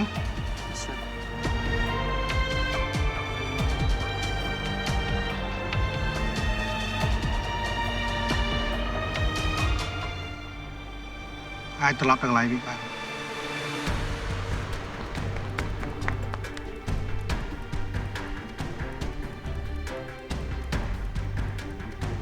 មានអារម្មណ៍ថាធូរមកវិញខ្លាំងបំផុតអាចចូលដល់ 1000% អារម្មណ៍ហ្នឹងគឺអត់ដែលមានយកមកដោយសារតែអត់ជួបអីដែលសម្ពាធខ្លាំងអញ្ចឹងសម្ពាធថាខ្លួនឯងនឹងទៅហើយប៉ុន្តែបានមកបន្តនៅកម្មវិធីនឹងវិញទៀតអញ្ចឹងមានអារម្មណ៍សប្បាយចិត្តខ្លាំងនៅពេលនេះខ្ញុំពិតជាមានអារម្មណ៍ថាសោកស្ដាយហើយតានទឹកមែនទែននៅក្នុងចំណោមអ្នកទាំងពីរសិតតែធ្លាប់មានស្នាដៃក្នុងការចម្អិនបានល្អពីវគ្គមុនមកដូច្នេះខ្ញុំពិតជាមានអារម្មណ៍ថាសោកស្ដាយមែនទែននៅក្នុងចំណោមអ្នកទាំងពីរនឹងមានម្នាក់ត្រូវចាក់ចេញពីក្នុងកម្មវិធីរបស់យើង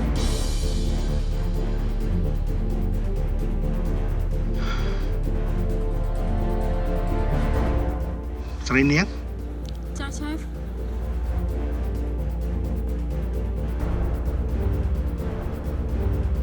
ស្រីនាងនៅទីនេះចំណែកឯដាឡែត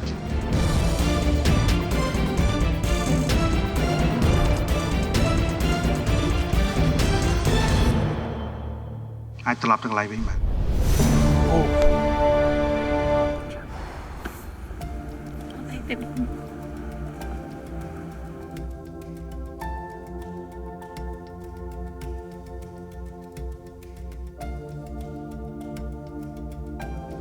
ខ្ញុំពិតជាសោកស្ដាយដែលស្រីនាងត្រូវចំពោះជ័យពីក្នុងកម្មវិធីអញ្ចឹងមុននឹងចាក់ចេញពីក្នុងកម្មវិធីតើស្រីនាងមានពាក្យពេចន៍អ្វីចង់និយាយទៅកាន់អ្នកនរគ្នាដែរទេចាឆែបរឿងទី1ដែលខ្ញុំចង់និយាយគឺនិយាយទៅកាន់បងប្អូនទាំងអស់គ្នាមូលហេតុដែលខ្ញុំចាក់ចេញពីកម្មវិធីនៅថ្ងៃនេះគឺដោយសារតែខ្ញុំខ្លាចនៅគ្រឿងផ្សំដែលខ្ញុំមិនធ្លាប់ធ្វើវាជាការផ្សេងប្រហែសមួយហើយការគ្រប់គ្រងពេលវេលានិងភាពច្បោកច្បល់នៅក្នុងចិត្តខ្លួនឯងអត់បានល្អកំហុសមួយនេះខ្ញុំសង្ឃឹមថាអ្នកទាំងអស់គ្នាយកទុកជាមេរៀនហើយខំប្រឹងបន្តទៅទៀតហើយខ្ញុំអរគុណហើយក៏ជូនពរអ្នកទាំងអស់គ្នាផងដែរហើយខ្ញុំសំណូមពរមួយនៅពេលដែលខ្ញុំចាក់ចេញទៅសូមអ្នកទាំងអស់គ្នាកុំអោបខ្ញុំគ្រាន់តែលើកដៃបាយបានហើយពីព្រោះអីមុននឹងក្រោយពួកយើងគង់តែលាគ្នាអូខេខ្ញុំស្រឡាញ់អ្នកទាំងអស់គ្នាអរគុណឆេហ្វអរគុណតាំងពីស្រីនាងឈានជើងចូលមកក្នុងកម្មវិធីរបស់ខ្ញុំសង្កេតឃើញថាស្រីនាងគឺជាស្ត្រីម្នាក់ដែលម៉ត់ចត់ម៉ឺងម៉ាត់ខិតខំប្រឹងប្រែងធ្វើបានល្អនៅវគ្គមុនហើយក៏ធ្លាប់ដឹកនាំក្រុមបានជោគជ័យផងដែរយ៉ាឆាដូច្នេះសូមចាត់ទុកថាការចាក់ចេញរបស់យើងវគ្គនេះលើកនេះចាត់ទុកជាបទពិសោធន៍សម្រាប់ជីវិតហើយសង្ឃឹមថាស្រីនាងនឹងខិតខំប្រឹងប្រែងស្វែងយល់បន្ថែមទៀតអំពីការចម្អិនណាហើយនៅតែរក្សាទឹកចិត្តនៃការចម្អិននេះឲ្យកាន់តែខ្លាំងហើយប្រសើរជាងមុនយ៉ាឆាហើយសង្ឃឹមថាថ្ងៃណាមួយពួកខ្ញុំទាំង3នាក់នឹងអាចភ្លក់ស្នាដៃរបស់ស្រីនាងម្ដងទៀតបានចាឆេហ្វអរគុណច្រើនឆេហ្វអរគុណច្រើនឆេហ្វទាំង3អរគុណច្រើនកំហុសនៃការគ្រប់គ្រងរសជាតិមិនបានល្អចំអិនមិនបានល្អការតុបតែងចានមិនបានស្អាតនេះគឺជាកំហុសដ៏ធ្ងន់បំផុតដែលចុងភៅអាជីពគ្រប់រូបក៏ត្រូវតែទទួលខុសត្រូវលើកំហុសរបស់គាត់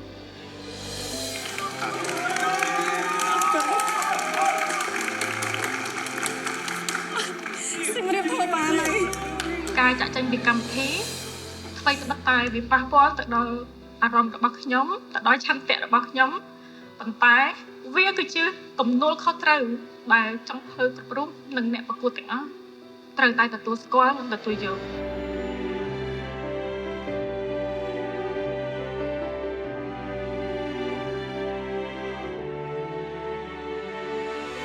សារភាពថាខ្ញុំមិនដឹងជា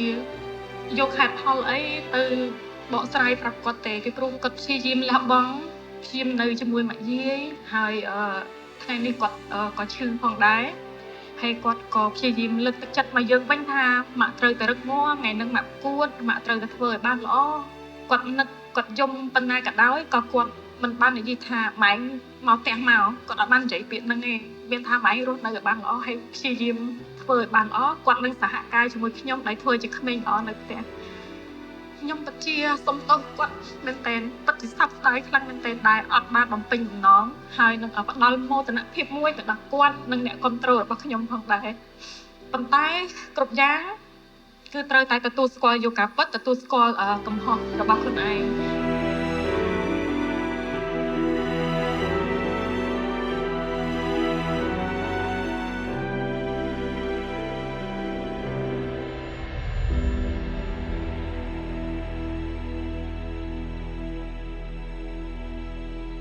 នៅសប្តាហ៍ក្រោយ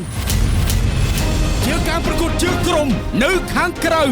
ទីតាំង Grand ភ្នំពេញ Go Club នឹងក្លាយជាវាលស្មៅសមរភូមិប្រកួតចម្អិនម្ហូបរបស់ក្រុមទាំងពីរនេះជិតបណ្ដាហើយวันนี้កាន់តែនេះឲ្យឧត្តមជូតមានទីជូតឧត្តមមកជូតចេះបាយចេះច្បាស់វិលៀមបានបែងចែកឲ្យឆេបគឺខ្ញុំឲ្យខ្